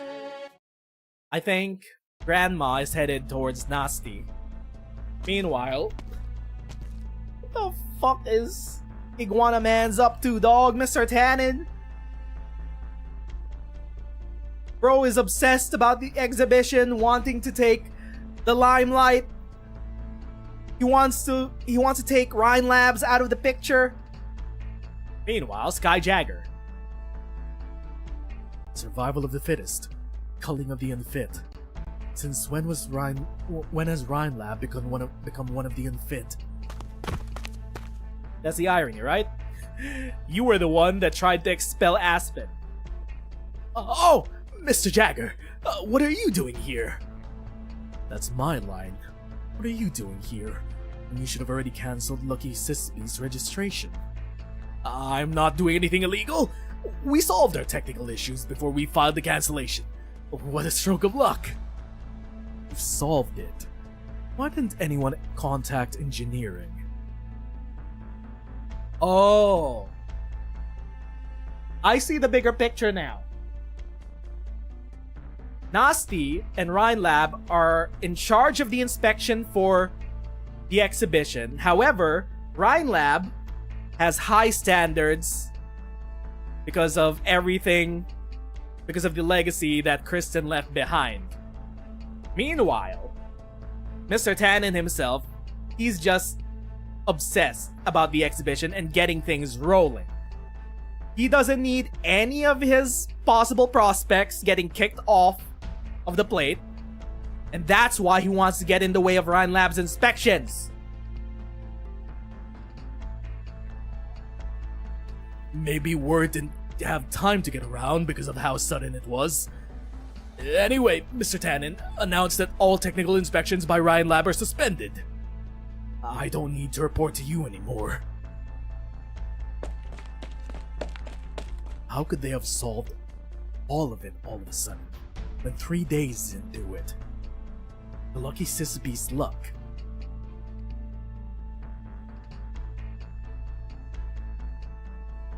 At least they could serve zero-G wine at the exhibition, I guess.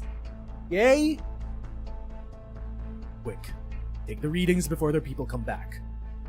All the data is good. Too good, in fact. It's almost as if they were specifically calibrated to the benchmarks. Wait, these aren't Propeller Paradise standard issue screws, are they? They're completely soldered. Won't budge. The whole core energy module is sealed shut. And no power unit on Propeller Paradise sounds like this.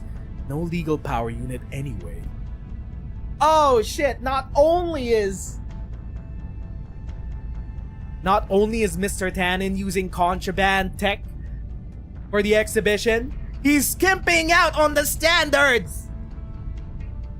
This whole exhibition is held together by duct tape. Mr. Tannen! Where did they get this weird non-compliant stuff from? I thought all procurement on Propeller Paradise goes through... It goes through Rhine Lab. However, Mr. Tannen has been smuggling illegal tech. Ah, I get it now. Silly me for thinking that survival of the fittest was really the rule of Propeller Paradise. Still helping that bastard put together the report for the accident at Rhine. Forget it. Director Lunaray would just dismiss me for not having evidence. Who else could help? Skyjagger, why are you so cool? You're now playing private investigator? Moo? Or is this a flashback? This is a flashback. Moo should be in Karag right now. My ride will be here in 5 minutes. I'll bring you a Propeller Paradise mascot plushie if I find one. I'm not a kid. See you later then? You've been playing catch with your branches in the corridor ever since you stepped out of Saria's office. You're stalling. I can tell. There really ought to be a law about invading an individual's privacy with a water clone. Not likely to happen, unless there's another water elf in Columbia.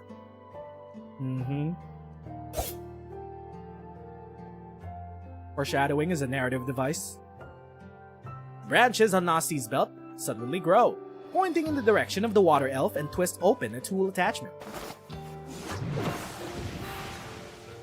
As though rehearsed 1,000 times, Mulesius takes a step to the right, dodging the bionic branch's robot trick. Bionic branch robot's trick? Is her branch a cyborg? Is that what that is? That's her branch? Oh. Interesting. So when Nasty was a child, she had her own branch, which the Banshees usually have. And apparently, as an adult, her branch is cybernetically augmented. Cool. You know I'm stuck in Karag and can't come in person. Oh, is this a water clone? Maintaining a water clone at long distance is a draining task. Are you so worried that I might flub up Kristen's legacy? It's you that I'm worried about, not some derivative of the Galleria Stellaria. It takes time for a seed to grow into a sapling, and all the more so when you hope it will become a towering tree. Relax, not even Ferdinand would complain about the results you're pulling. That's because I blocked his email. Based. You helped Kristen's dreams come true by digging away under the Tri-Mount suburbs. Now it's your turn. Have you ever thought about Kazdel. The Empyreanic Asdelia. That is Nasti's dream, right? To create a home for the Sarkaz where they would no longer be victim of pogroms and war and suffering. Not going back to the Convalis. The serene tranquility of the Convalis does not belong to a flawed banshee, nor can it inspire her. But it's time to go. Just a sec. Here. Potted plant? Ecological dug it out of the desert. It's resistant to heat and cold and just as stubborn as you. Call it a goodbye prezi. Got her a cactus?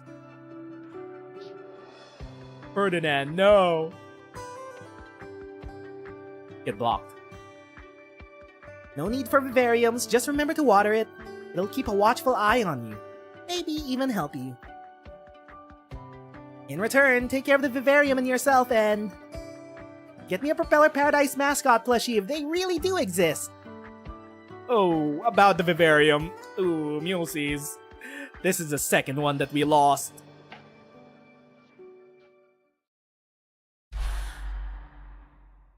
He's way too busy dealing with the presents.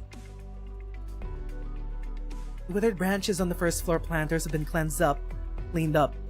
The spotted plant is the only one from the exhibit that survived. I'll take it. Is it the cactus? Was Mumu's cactus the only one that survived? What about the underground plants? Transmitted data are as expected, but monitoring coverage is limited. We haven't had time to send someone to check on site. I'll go. Thanks.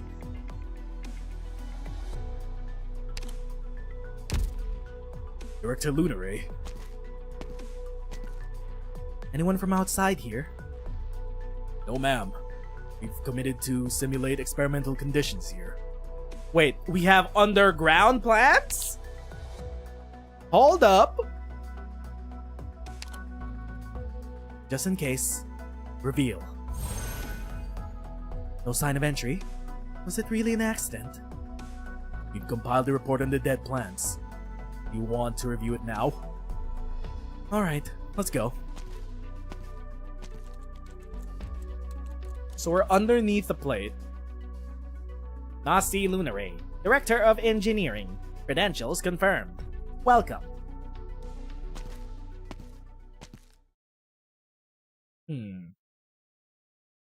What about Grandma? He's just wandering around the exhibition. Where the heck did those two go? Did something happen, sir? No need to be alarmed. We're just simulating missions on the Shadow Moon. Mr. Tannen's orders. Columbia keeps our people safe, wherever they are. Split it up. Keep a low profile. Roger.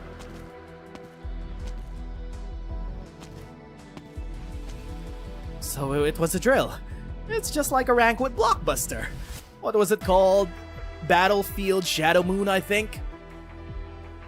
See, those guards are Kazimierz Space Knights. Don't give us away. Skip the comedy, imposter. Where do we go next? Not many places to hide in a flying donut station. While the ring corridor in the back is the perfect place for an ambush. What do we do? I signed your tour contract. Gotta get me out of here. Settle down, real Oakley. You're on Propeller Paradise. Forget what you think you know about terra firma. That's a Volvort Kaczynski jump board you're testing, right? Can we borrow it?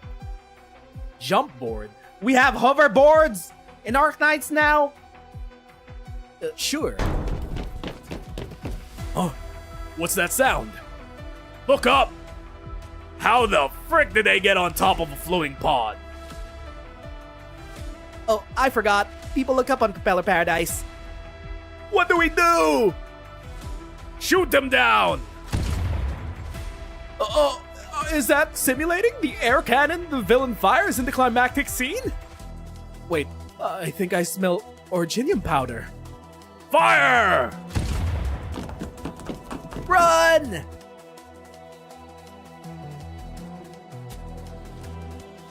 Trash! All of them! It took so much work just to put Ryan down. And now we have a rogue tour guide on the loose. I would have gone after the feline myself if I didn't have business to do. Would you like me to eliminate those ignorant Terrans, Sky Conqueror? Show them true power from beyond Terra? No need, 5-4. She's just a tour guide, not a special agent. First report on Gustav. He and his retinue are floating around Cloud in the VIP area. They have passed through the ring corridor and no one has found the hidden door yet. When I first joined the ATAO 7 years ago, Gustav would have noticed if I swiped the liquid originium lighter from a stowaway. I thought he didn't like me because he used to be a soldier. Crooks wanted everything to be done the right way. But I find out it was because I left too many loose ends. I learned everything from him. His way of doing things, his way of talking, even how I dress. And as a result, the spot holds treasures from across Terra. It's much bigger than ATAO's dirty lockers. Gustav on one side, Nasty on the other. So what? I'm not the clueless kid from 7 years ago. They'll never find out what I did unless I hand-deliver the evidence.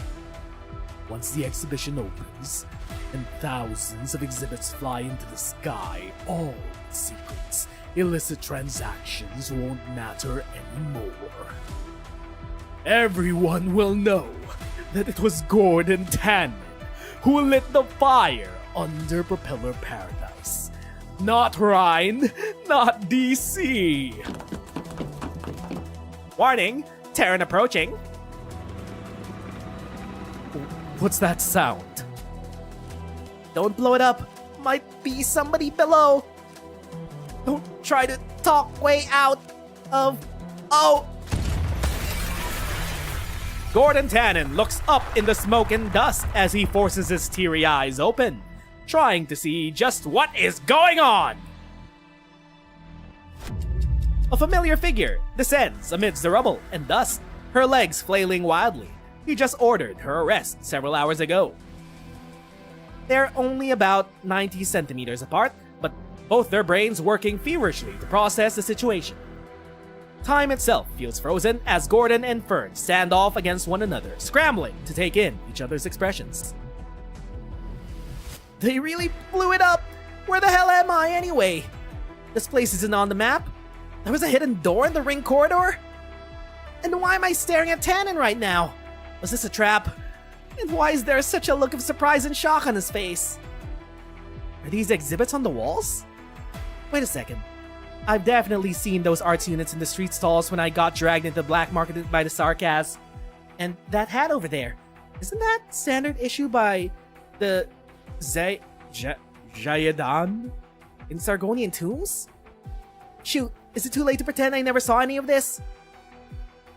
Oh no, please don't hit the high explosive Origynite grenade or this entire pod goes up in smoke!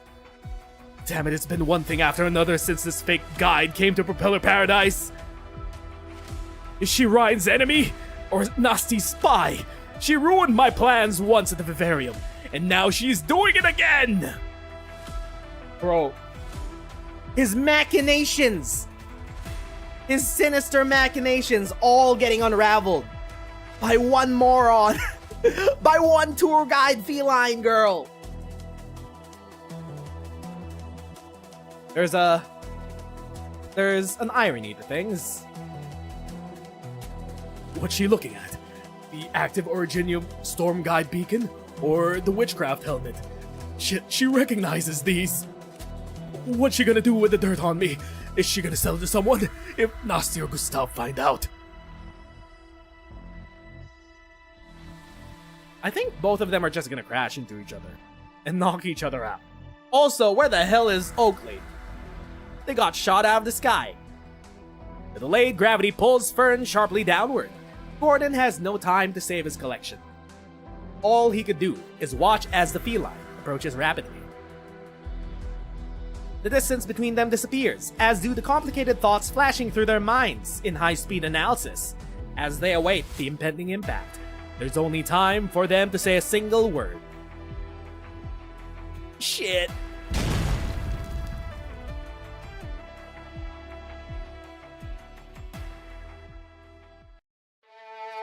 Where's Oakley? Where is Oakley? Okay, I will be right back and refill my water before we wrap up the last chapter for today.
I returned and refilled my water.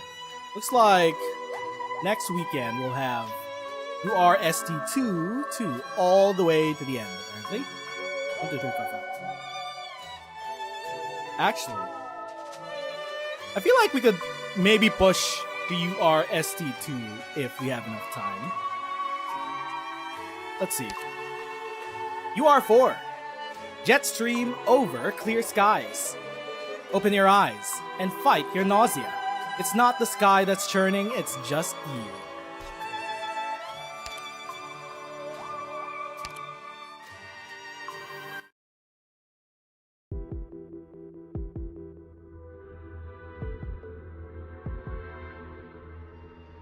I said you can't go in. And I said I'm with Rhine Lab. I know the access rules for Propeller Paradise facilities better than you do. And no special permission is required to visit Cloud. It's a restaurant. You should be correct under normal circumstances, but there's an important guest here right now. Let him in. I think this young man's looking for me. Who is this? Is it Max? Or is it the Vice President? Or is it Tin Man? Nope, it is. They just had to roll out the smooth jazz for this noir mans. It's Gustav. I take it the debriefing on the Ryan Vivarium incident is done. Nothing gets past you. I just happen to know a few people who are committed to Columbia's great project here, including Gordon Tannen. I guess you're not here to try to recoup Ryan's losses. There isn't enough time before the exhibition now, even with emergency funding. Please take a look at the inspection report. A tech startup solved a technical flaw that was discovered during inspections and received permission to stay on Propeller Paradise. What's the problem? Lucky Sissies never passed a recheck. They have to leave Propeller Paradise today according to the rules. But I just saw their owner and discovered that they solved the energy problem that plagued them for months. On the eve of the exhibition. Deadlines, science, miracles, classic potato chip flavor, so to speak. No, look at this page. I focused on several components that are not involved in standard inspection and found that their output is more than 10 times the standard values. Well, to put it in simpler terms, you don't need to explain technical terms to me. I wrote the manual in Colombian Originium component standards that you're carrying. Do you mean to say that the Lucky Sister Beast invented power components far exceeding national standards in the span of a few hours? Invented? They don't even have the chops for that. I think someone transplanted a non-Colombian heart into that failure.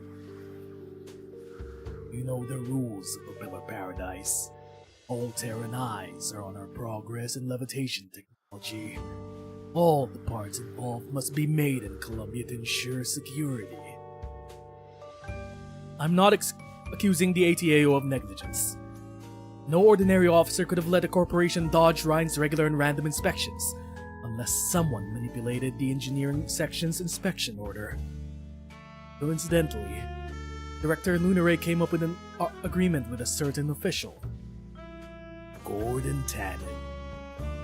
He would stop at nothing to tie Ryan's hands, because we are the true original proponents of Propeller Paradise. The engineering section is a pair of eyes that could uncover his secret at any time. So you're speculating that Gordon Tannen has been running a smuggling operation behind the scenes? That's a serious accusation, young man. It's why I had to come to you, sir. Until Propeller Paradise gets to DC, you're the only one in position to deal with your diligent support in it. Oh, they're traveling! The plane is traveling to DC! Oh shit, we're gonna see Max! I'm curious. Does your supervisor know about this? Things wouldn't have come to this if Director Lunaray did anything. Good. What do you mean? You're sharp, brave young man. Nasty wouldn't have let you stay behind to spend time with me if she knew.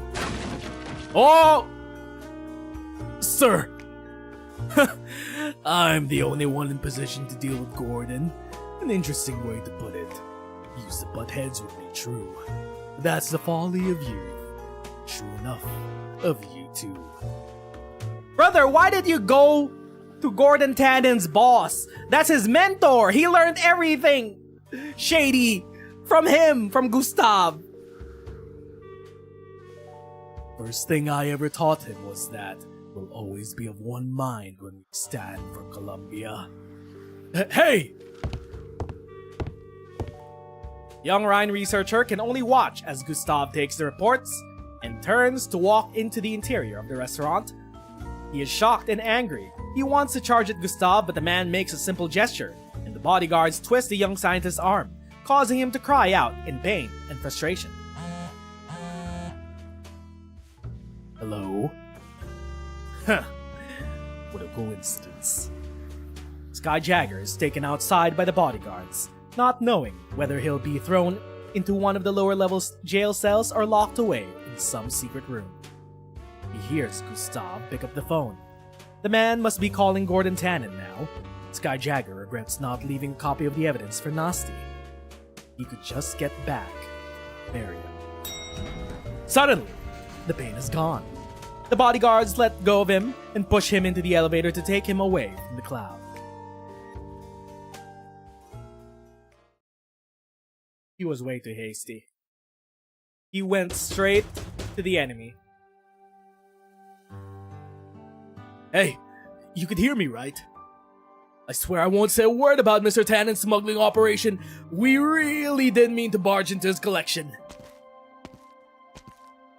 Take a break, Oakley. You keep going like this, they're gonna start getting ideas that the best way to shut someone up is to kill them. You're crying again? Don't worry about it. Giving prisoners to silent treatment is normal. Sounds like you know about prisons. Where do you think I got my silver tongue? Even if I ran into a bunch of Archosaurus who couldn't understand a word I was saying and had me surrounded with spears, I could still get my point across with nothing but winks and gestures. You were in Sargon? You really think we can get out of this jail? Have you ever been to Bleach Wasteland? No, I hear the sandstorms that tear through the toughest metal sheet and rip flesh from bone in an instant. True. All the guides say it's off limits for a reason, and no travel agencies take tours there. I didn't want to assume it was impossible just because of hearsay. Don't tell me you actually went there. And you got out alive? It's a great desert. The scorching sun reflects off the sand. You can see dark purple cliffs in the distance beyond the dunes, and the cacti grow taller than either of us. It's a dangerous place, and you can't even tell what you've been standing on when the winds rage. But the sands aren't nearly as sharp as knives. Incredible. My dad used to say that impossible is just an excuse for the lazy and cowardly. I learned from him and became a guide unlike the others. One who dares to brave the unknown. You had a supportive father. I'm kinda jealous. I did. That's why you should pick yourself up, Oakley. I'll grant your wish, and my Banshee client's wish too. Our journey isn't over yet. Get up, both of you. What are you gonna do? Stay back! What's going on? Come with me and don't cause any trouble. Mr. Tannen wants to see you. What did I say? This isn't the end.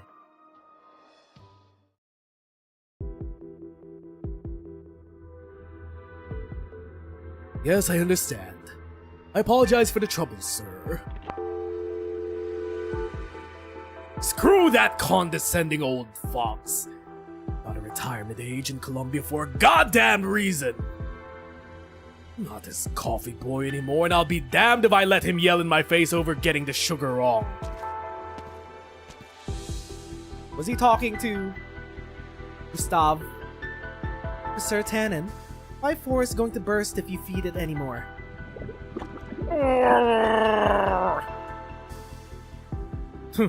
You take over the feeding. Not a single thing has worked out. We didn't get those meddling Rhine Lab eggheads out of Propeller Paradise, and now the old Fox and Nasty's people know about my side hustle. Those two bastards showed up out of nowhere to ruin most of my arts unit collection. There's stuff there you can't even get anywhere else. My arts unit hustle. So you were smuggling all that time that you were away on unexplained trips? You think it's wrong to help tech firms find their footing in the sky? No, it's not my place to judge, but why are you bringing up those two intruders over? Are you planning to deal with them? What's wrong with the angst? Got bigger plans for them than just settling a score. No one can take Propeller Paradise away from me without evidence. The rest of my collection needs to be cleared ASAP, before anyone else can intervene.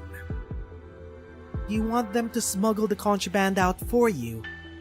But everything that enters and leaves Propeller Paradise is subject to stringent checks, even if you give an expedited order. Besides, these existing channels are all out of service because of engineering's renovation work. I can't wait that long. This is all Nasty Nasty's fault for the energy system's modification shit. Floating botanical units and Rhine's people are everywhere now. Wait, Rhine. Well, if they're gonna block off my routes, it's only fair I borrow theirs. you mean the engineering tunnel bit beneath Rhine Vivarium, used to transport heavy equipment and construction materials? Exactly. With the Vivarium on lockdown, nothing offers better cover than Rhine turf. I know where the old fox is, but Nasty. I'll take care of Director Lunaray, sir, as long as you ensure the safety of the two intruders. You? I'm confident I can distract her while you carry out your plan. I only need one thing, the Banshee's bone pen that you confiscated from Fern. What is she planning? Is she double-crossing? Tanner? Gordon Tanner. Get a move on. Don't keep Mr. Tanner Tannen waiting. He's gonna have our heads for ruining his collection room. Just paying money isn't so bad. The real problem is if he wants a deal. We're here. I brought them. Thank you, sir. You may return to your duties. Mercia, my client. Unfortunately, it seems Mr. Tannen has nothing to do with your client's disappearance. I'll do my best to keep an eye out. Where did that Banshee go? Just go through the door and forget about her for now. Make sure you do exactly what Mr. Tannen tells you if you ever want to leave Propeller Paradise on your own 2 feet. What's he planning? He's going to make you an offer you can't refuse. What? Flashbacks from Dorothy's vision. Skyjagger's steps grow slower and slower. He used to dash through the corridor, and his colleagues laughed at him for being impatient. How could he not be impatient? He did not have the luxury of a traditional education, or having his path paved for him. His family circumstances forced him to waste too much time on things other than research. But now he stands on the shoulders of Rhinelab, at the pinnacle of applied science in Columbia, about to touch the very dome that has witnessed a miracle. There should not be any obstacles. No one has the right to hold back this great work. Was tell Director Lunaray about Tannen's secret, and apologize. Footsteps. I thought all the researchers were evacuated.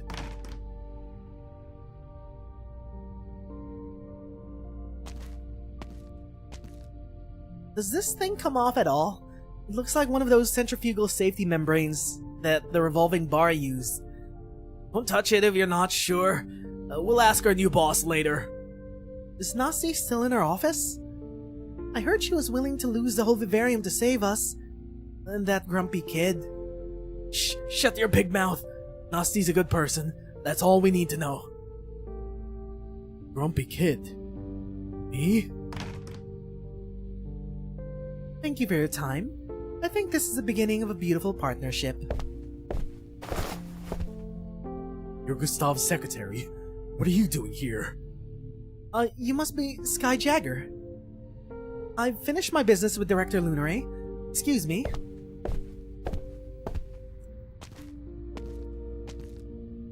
You're back. You apologized to Gustav. Yes. You gave up all of Ryan's engineering control and agreed to stop active inspections. Yes. Ryan Lab is essentially withdrawn from the exhibition and will no longer appear on the catalog. Yes. We'll need to store our experiment equipment here later. Come and help if you have the energy. Director. Yes. You knew I would screw up. You knew I was just an average Joe. That's why you kept me busy with inspections and botanical units, right? You were right. In the end, I'm just a must-beast in the gutter. I understood greatness, but I could never become a part of it. To be forgiven, saved, protected, like all the testers here. I'm just an ordinary guy, left in the dust. I wouldn't be here without your help. I needed new employees and an aide. That's all. I stayed with a group of pioneers when I first came to Columbia. They despised me for being a banshee who couldn't use incantations. I despised them for their lousy hunting traps. There was no passivity in our interactions. We forgave each other, saved each other, and protected each other. As we do now, as it should be. The vivarium is quiet, but the presence of the testers seemed to have changed this place of cold metallic rationality. A misshapen wire pull tab has been added to the microscope slide box's stubborn lid. A sheet of plywood hangs from the air conditioning vent, making it a little less unbearably chilly. A few watch-out notes are pasted on the glass door that Sky tends to run into when he's angry. They remind him of his little sister, the average, ordinary one who in his eyes must always be protected. He has never turned around to look back at her, but not since he witnessed the miracle. If moving forward means we can't look back, how do we make sure we're still walking the same path that we chose in the beginning? What meaning is there in progress if it leads to a future that has been curated only for a select few? Why should ordinary people be left behind? I never took you for an orator, Director. All I do is state facts, ask questions, find a solution, repeat. Get moving before you let your big words and big ideals take you for a ride.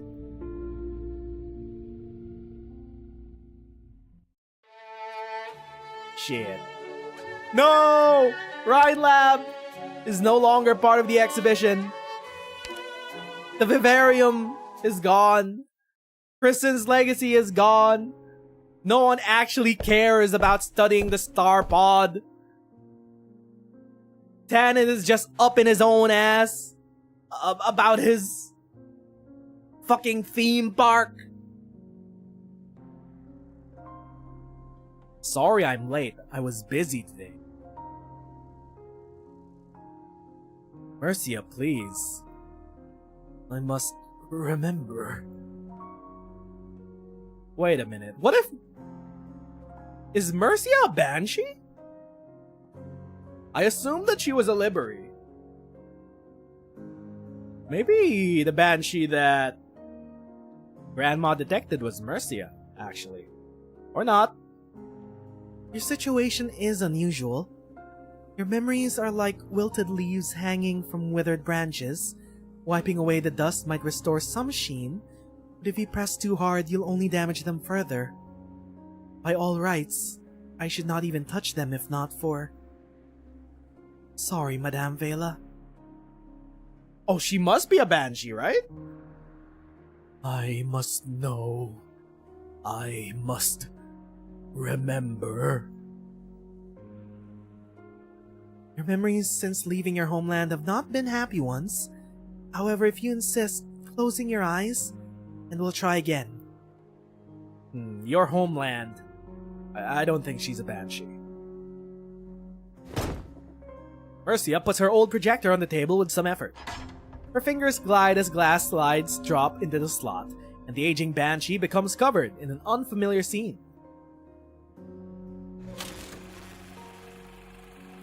I remember this place. This isn't Lithanian. This is in the Spire, where the Liches were at. But they've returned to Casdell. Lithanian? She mentioned it. The spire, shackles, blood. Slowly, indistinct memories begin to diffuse on the backdrop cast by the projector. Mercia can identify an elderly figure, shackled by the wall, as robed figures come and go. The smell of blood, a terrifying melody, the marks of arts. A Lithanian spire? Were you imprisoned there?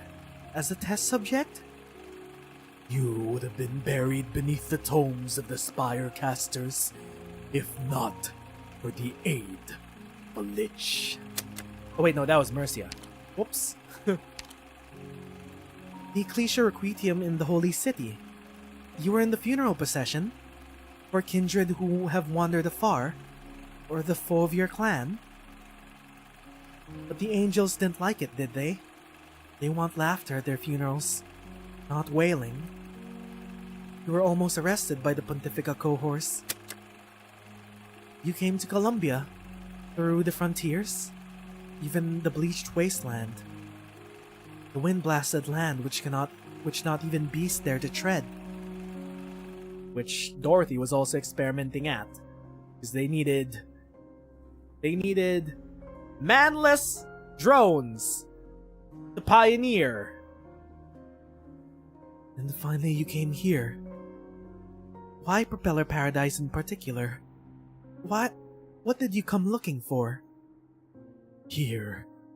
There is a tree here. The tree here is wilting, decaying, wilting, decaying.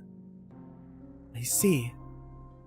We have a vivarium here, and a terrible accident just happened in it. Wilt and decay as you say. The master of the vivarium, she's a banshee too. Do you know this thing? The bone pen that caused the disaster at the vivarium, which was later confiscated by Gordon Tannen, now lies in Mercia's hand, white and innocent. Her. I sense her presence. You came looking for someone? I want to see her.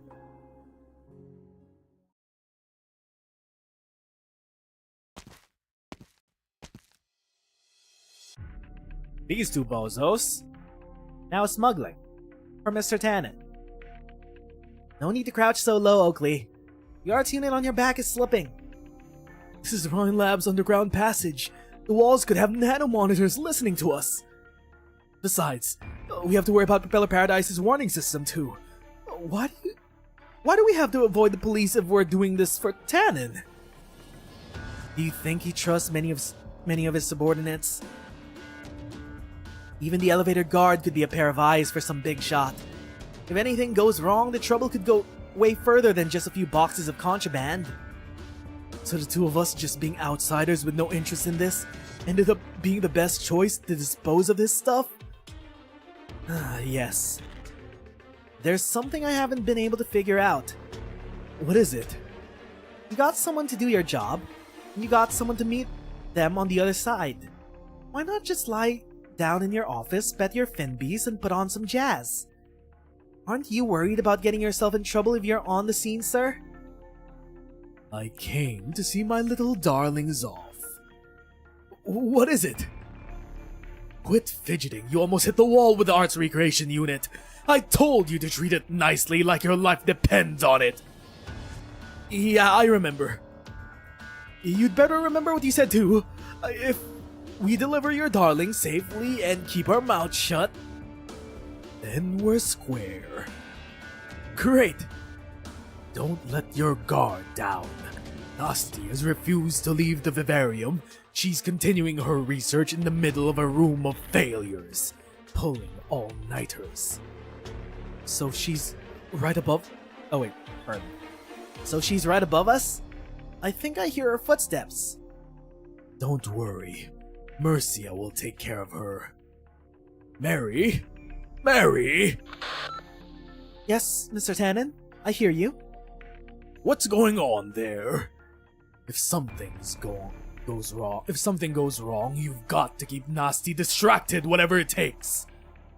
Don't worry, sir. It was my negligence that allowed the accident to happen. I'll keep a close eye on Director Lunare and ensure she leaves the Rhine Vivarium, buying as much time for you as possible. Very good. See, even Mary steps up her game when it matters most. You two had better do the same. We're almost at the exit. Yes, sir.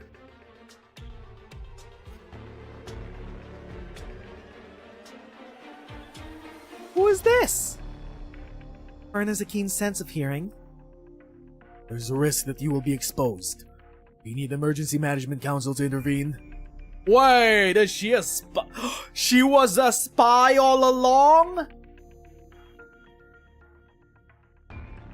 Mr. Tannen, who trusts no one, maybe not even Gustav, has a small circle, did not even know that his own secretary was a spy. There are better ways to use a Maylander name. No need to worry about me. Being Mr. Tannen's secretary makes an excellent cover. She's a CIA agent! She's with Maylander! No wonder she's been operating solo, helping out Fern and Oakley, and also the Banshee. Report. Bravo's intel is that Rhine technical staff has evacuated the experiment zone. Director Lunare and her aide are the only ones who currently have access to the site. However, She spends an inexplicable amount of time here. yes. Apologies are in order. As members of her squad, we should be entrusted with your judgment. It does seem that Rhine Lab might be hiding something under the exhibition hall. Ooh. It's whatever Nasty was... Wait! The tree! The branch! Hold up. The underground plants! That's it. That's what she's hiding. Wait a minute. If the two bozos and Tannen are going directly through Rhine Lab's underground tunnels, it means they're gonna discover it. Whatever Nasty has been hiding. No need to apologize. My mission was to monitor the tech firms. What about Director Lunare? We need to perform further investigation. I have a plan. We'll have at least 20 minutes if everything goes well. I prepared a gift that she can't refuse. A gift? Her bone pen.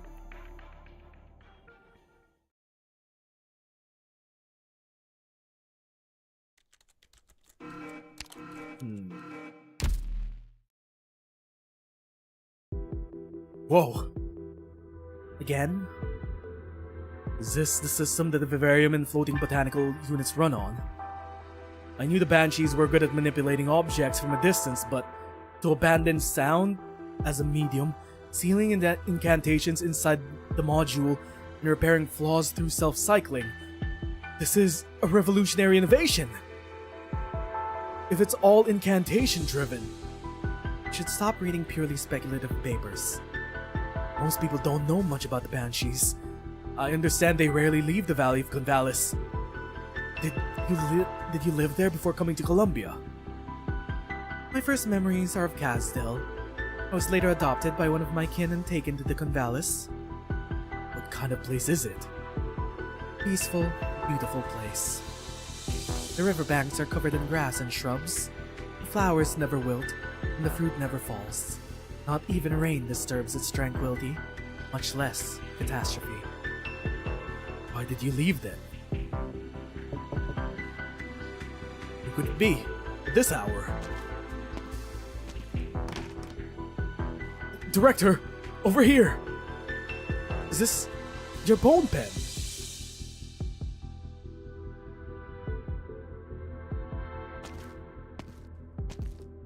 Part of it. The conical tip, severed from the rest of the pen, rolls across the floor. Who could have done this? What happened in the vivarium wasn't an accident, and it wasn't a practical joke. Everything was planned, and they were targeting someone. Maybe the target was you, or maybe Rhine Lab itself. There's a way to find out. Guide. A fragment in Nasty's hand floats up into the air at her command, a white halo enveloping it. The pen tip spins a few times, then slowly flies off in a certain direction. Looks like the other half of the pen isn't far away. Director, It could be a trap, yes, but I must go. I sense traces of a familiar incantation from the bone pen. Did Grandma cast anything on the pen? Hold up. Let me just check.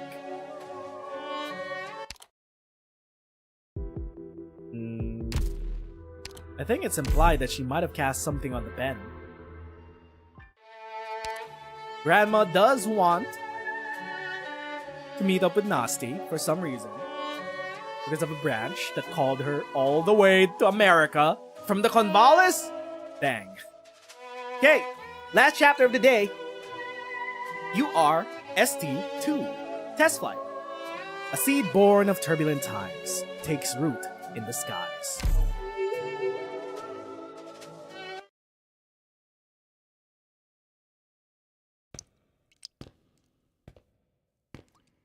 Where's the exit?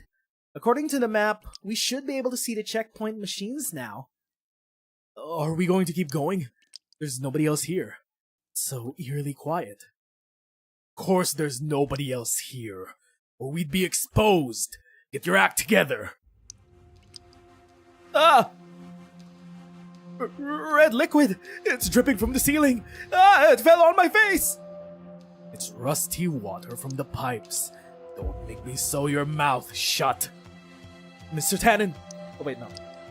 Mr. Tannen, you said we'd be exposed if nobody else... If there's anybody else here, right? Momo! They look in the direction that Fern is pointing and see this somebody else. Water clone no jutsu? An ethereal figure walks towards them slowly from the end of the passage, flickering like a ghost in the dim light. Something feels familiar. Oh shit! Keep walking. My authority over the Rhine experiment area is legitimate and absolute. Doesn't matter who's coming. Is that so? Ugh! I would like an explanation, Tannen. The Rhine experiment area is under investigation, Nasty. You agreed to cooperate with the administrative officers and the Propeller Paradise Police. No, that's Nasty. Sure. How am I supposed to cooperate with the investigation that I know nothing about? Besides, it seems to me that guides are administrative officers now. Guide visited Rhine shortly before the lab accident. Makes perfect sense to have her along for evidence gathering. As for the lack of prior notice, it's entirely within my rights to make the decision to ensure the integrity of the investigation. Gordon Tannen considered every potential contingency, even an interrogation by Gustav. He knew he could not depend on Mercia, and he was confident he could handle this. But he cannot stop his thick tail from nervously slapping the ground, as though it senses a threat, something beyond his control. Nasty is gazing at him, indecipherable, seemingly hiding something. Eeriness and anxiety causes Gordon Tannen to tighten his left fist in his pocket. I was just supposed to keep an eye out with the water clone hidden in the plants. Nasty never told me the head of Propeller Paradise would be so hard to fool. I'd wear myself out arguing with him all night. Let's do it. Let's do this my way.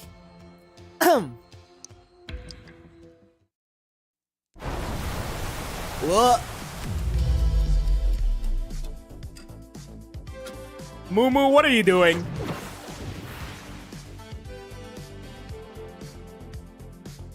The sound of dripping water, which accompanied the trio their whole way down the tunnel, is suddenly silent.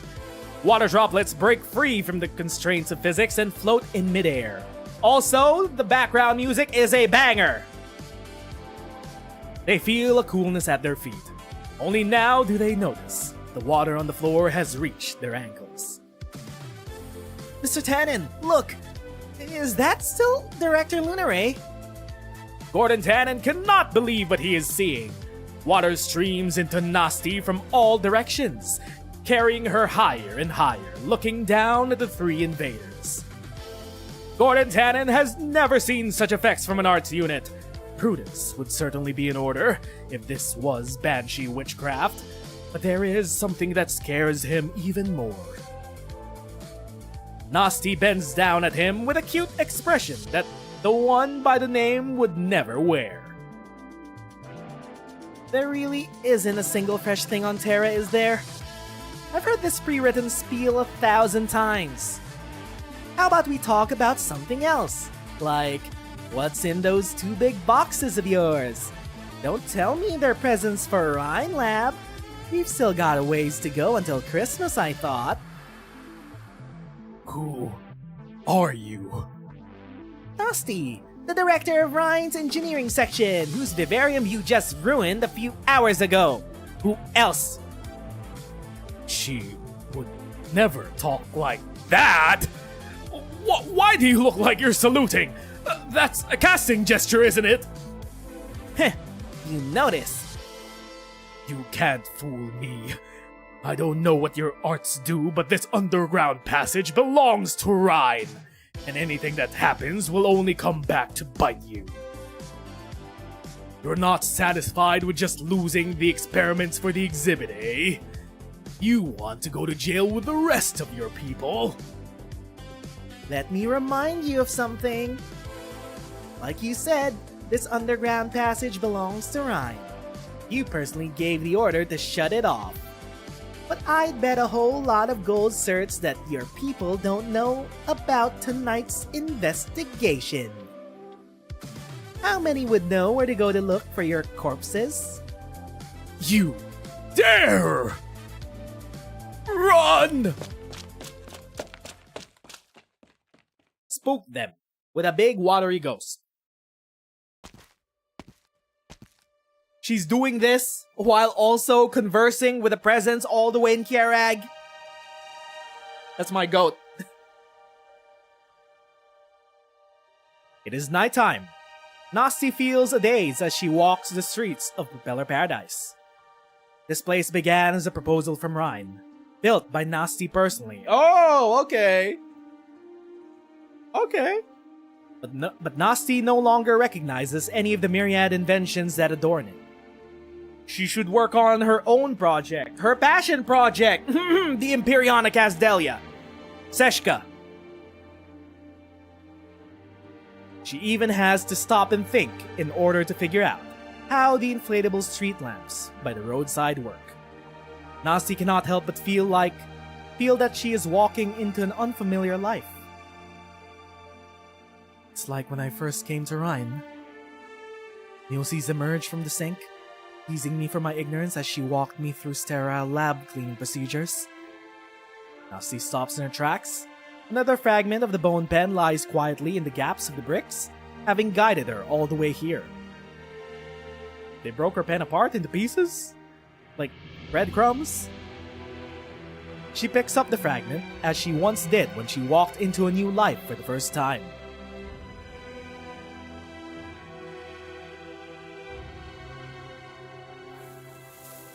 Young Nasty walks the forest of the Convalis, carrying a bag far larger than she is and stuffing it with broken twigs.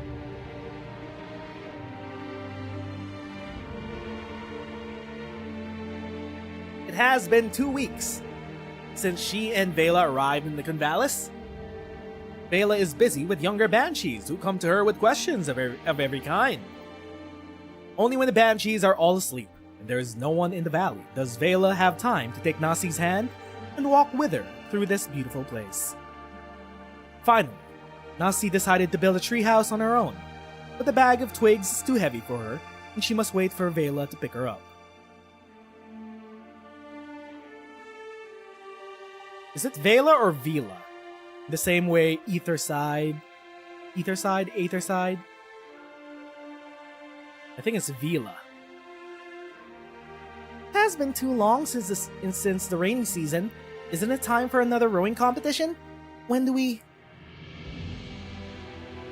Let me clear the mud off the eastern shores of the lake.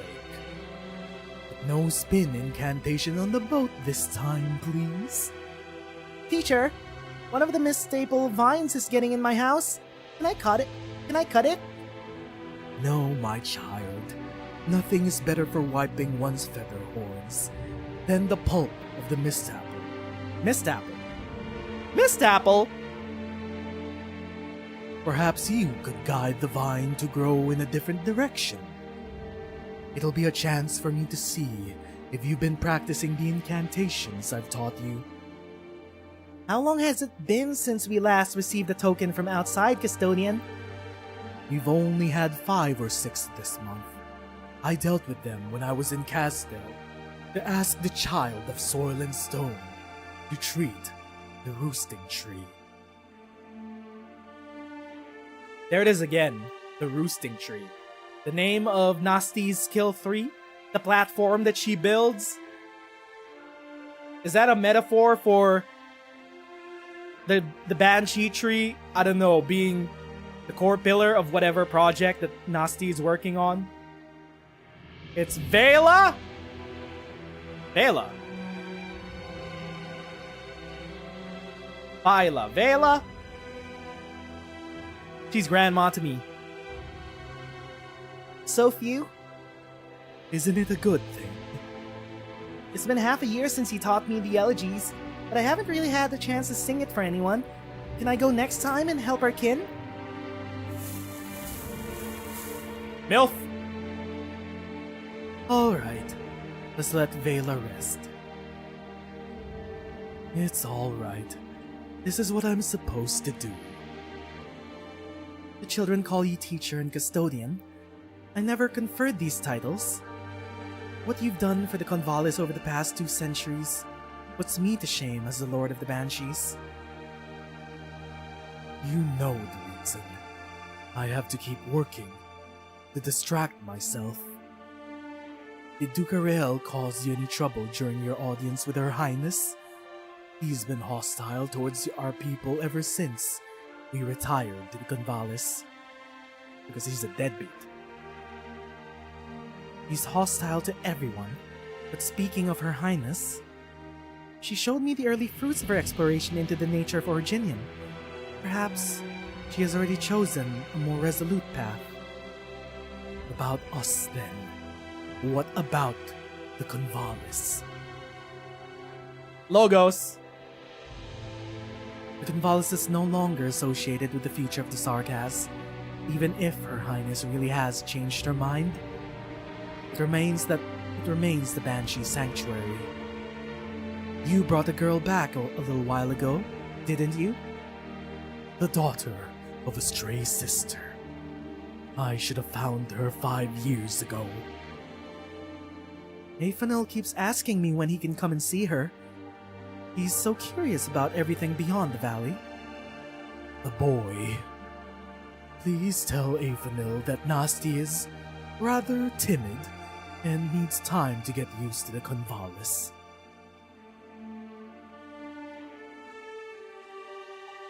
That's not true. I'm not timid. You know that. Yes, but you'll be living with other banshees for a very long time. They'll share fruit with you, rather than throw rocks at you. Living with them will be very different from living in Castel. That's why I want your meeting to be more formal. Just Give me time to prepare, won't you? Understood. But what are you preparing? Does it have something to do with the token from outside that you were talking about? The things in your house? Those black blood crystals, dirty shrouds and dried up hearts? Why do you say there were only 5 or 6? You always stay up late peering at them, even with the deep frown on your face. Nasty. Do you like this valley? Yes? There's no blood in the mud, no black rocks and houses, no fighting, plenty of food, and no one ever disturbs you. Do you want to stay here? Yes. That's why I want to build my own treehouse soon. Have you decided where? There's a big beautiful tree deep in the valley, right? What's the name? The roosting tree? Yes. It's the Banshee's final resting place. Everyone lives there, right? Even though you've never taken me there? I want to live closer to that place. Can I? And when will you teach me incantations? That way I can move this bag of twigs myself. No need to be so hurried. When will you teach me how to play the bone whistle? That way I could play in front of the others when we play together.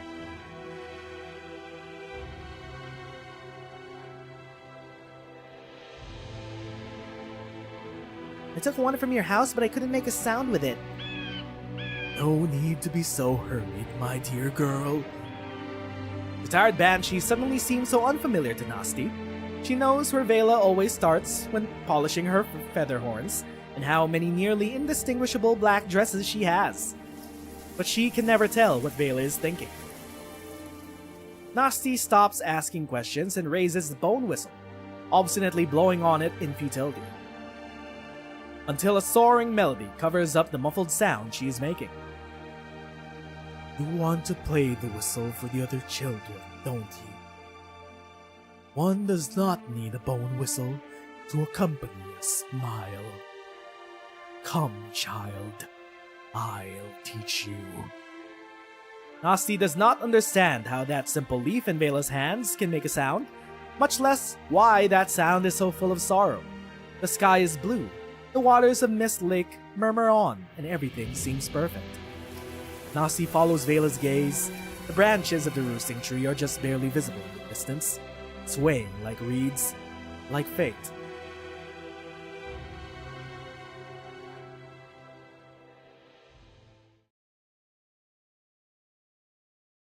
Meanwhile, back at the tunnel. Nasty is still in the Rhine Lab experiment area and is preparing to kill Tannen. Stay behind me, Miss Lean. I run faster than Mr. Tannen. Should we really get into a fight with Banshee? It's not her. It's Mulesey's. But that Nasty was just a potted plant. The water clone? Lucy's? Here. Just a little gadget enchanted with water elf arts. Doesn't actually do much. A combination of Nasty's image, Mulesey's inspiration, and home field advantage. No one could have predicted it. No wonder those 3 were scared away. Should we evacuate with Mr. Tannen then? No, keep going, following the traces left behind by the water. Okay, we're heading deep into Rhine Lab territory, and we might find whatever Nasty is hiding. The underground plants, as she says. According to the blueprints, we're almost at a dead end. Wait, no. According to the blueprints, we're almost at a dead end. There's nothing except the watermarks. Maybe this was indeed a bluff by Mulesey's. Nasty is a genius engineer. It wouldn't be hard for her to leave a hidden space out of the blueprints. Besides, the presence of the water clone itself is a sign that there are potential secrets here. Remember the vivarium and the shaft from Lonetrail? The changing structure of both of those places? I've been thinking, why is Nasty the only one here when there are 2 Rhine Lab directors working on the project? By all accounts, the vivarium should fall within Mulesey's domain, shouldn't it?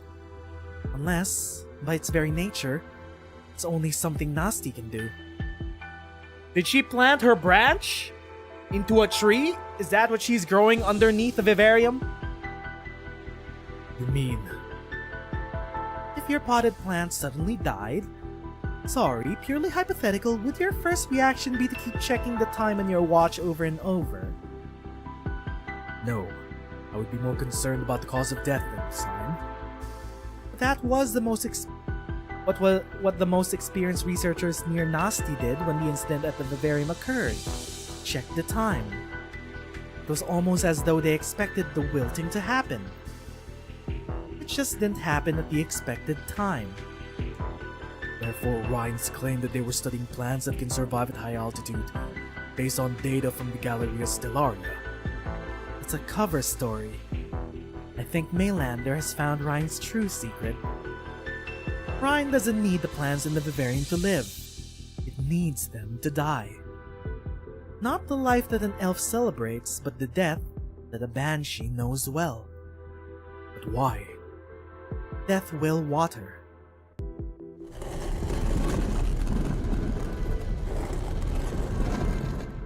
Secret passage! Secret tunnel! A tree that is even more special.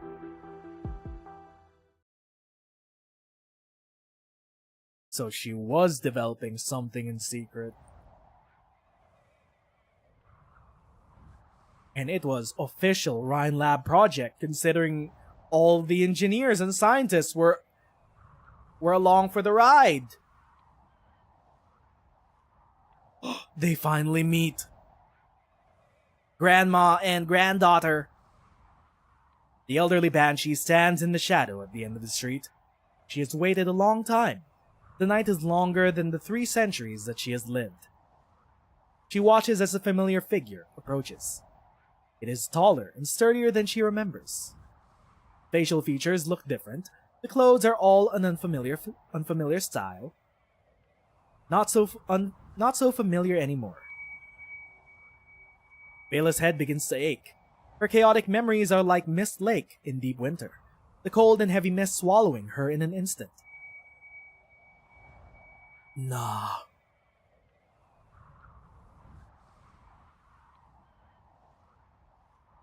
Separate. Guide.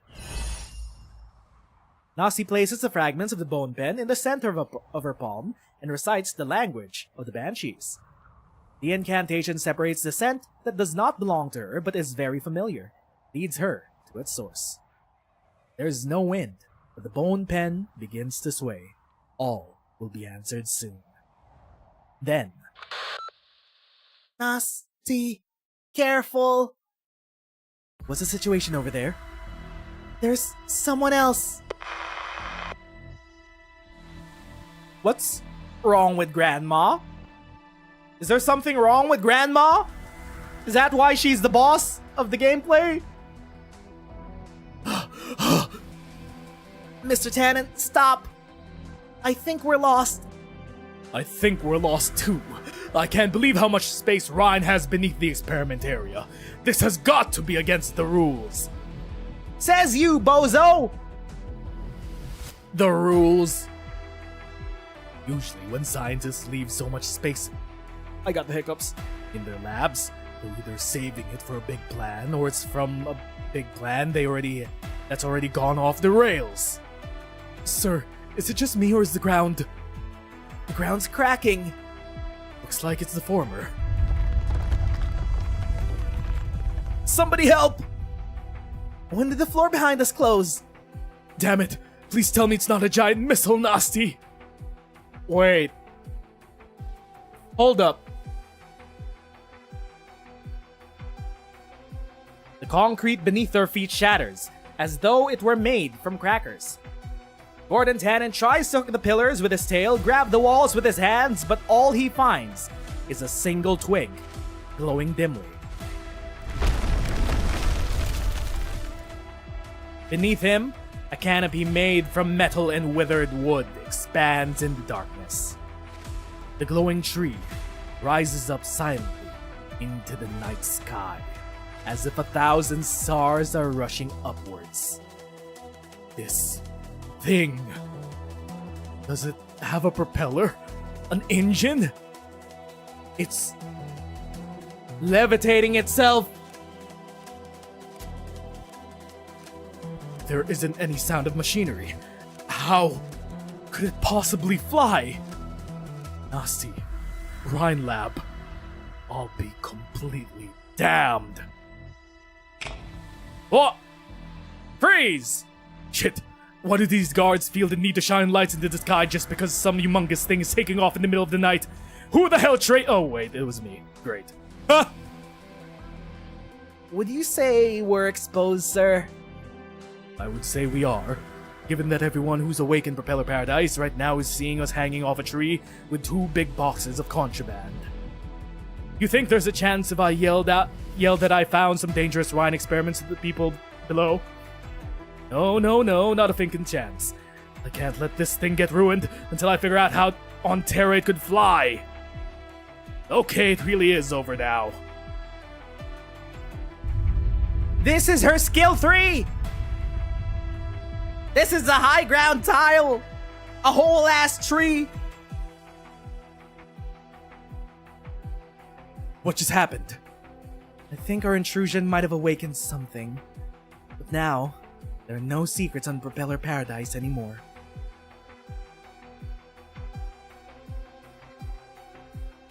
Is this another miracle, Director Lunare?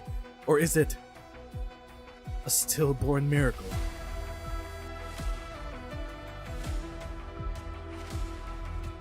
No need to say anything. I can see it all from here. I'll head back right away. No, what about Grandma? Nah. A moment of hesitation, and the elderly banshee fails to say the name. Bela watches as the young banshee departs. She looks in her direction and sees a huge glowing tree, slowly rising into the sky. The roots of the tree are not secure, swaying in the night breeze. At this distance, they sway like reeds, weeds, like fate. Is that the roosting tree?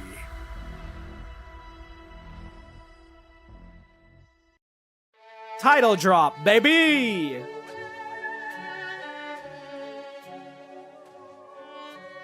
The Rhine Lab secret project has finally been revealed. It is the roosting tree that Nasty has been cultivating. Ever since her childhood, actually. Although, why can it float? I don't think any of the trees in the Convalis float. There's something special about the roosting tree. It can float on its own. This is the beginning of aerial nomadic city technology, and what may possibly lead to the Imperionic Asdelia, and also Seshka in Enfield. But yeah, that is going to be the first half of Unrealized Realities. We will continue our story reading next weekend for the latter half of this plotline. Thank you to everyone who stopped by, chilled out in chat, used as a second monitor content, and watched us read and react through Unrealized Realities. Once again, my name is Nez, and thanks for watching. We'll see friendos next time for some more Arknights. Bye-bye, friendos.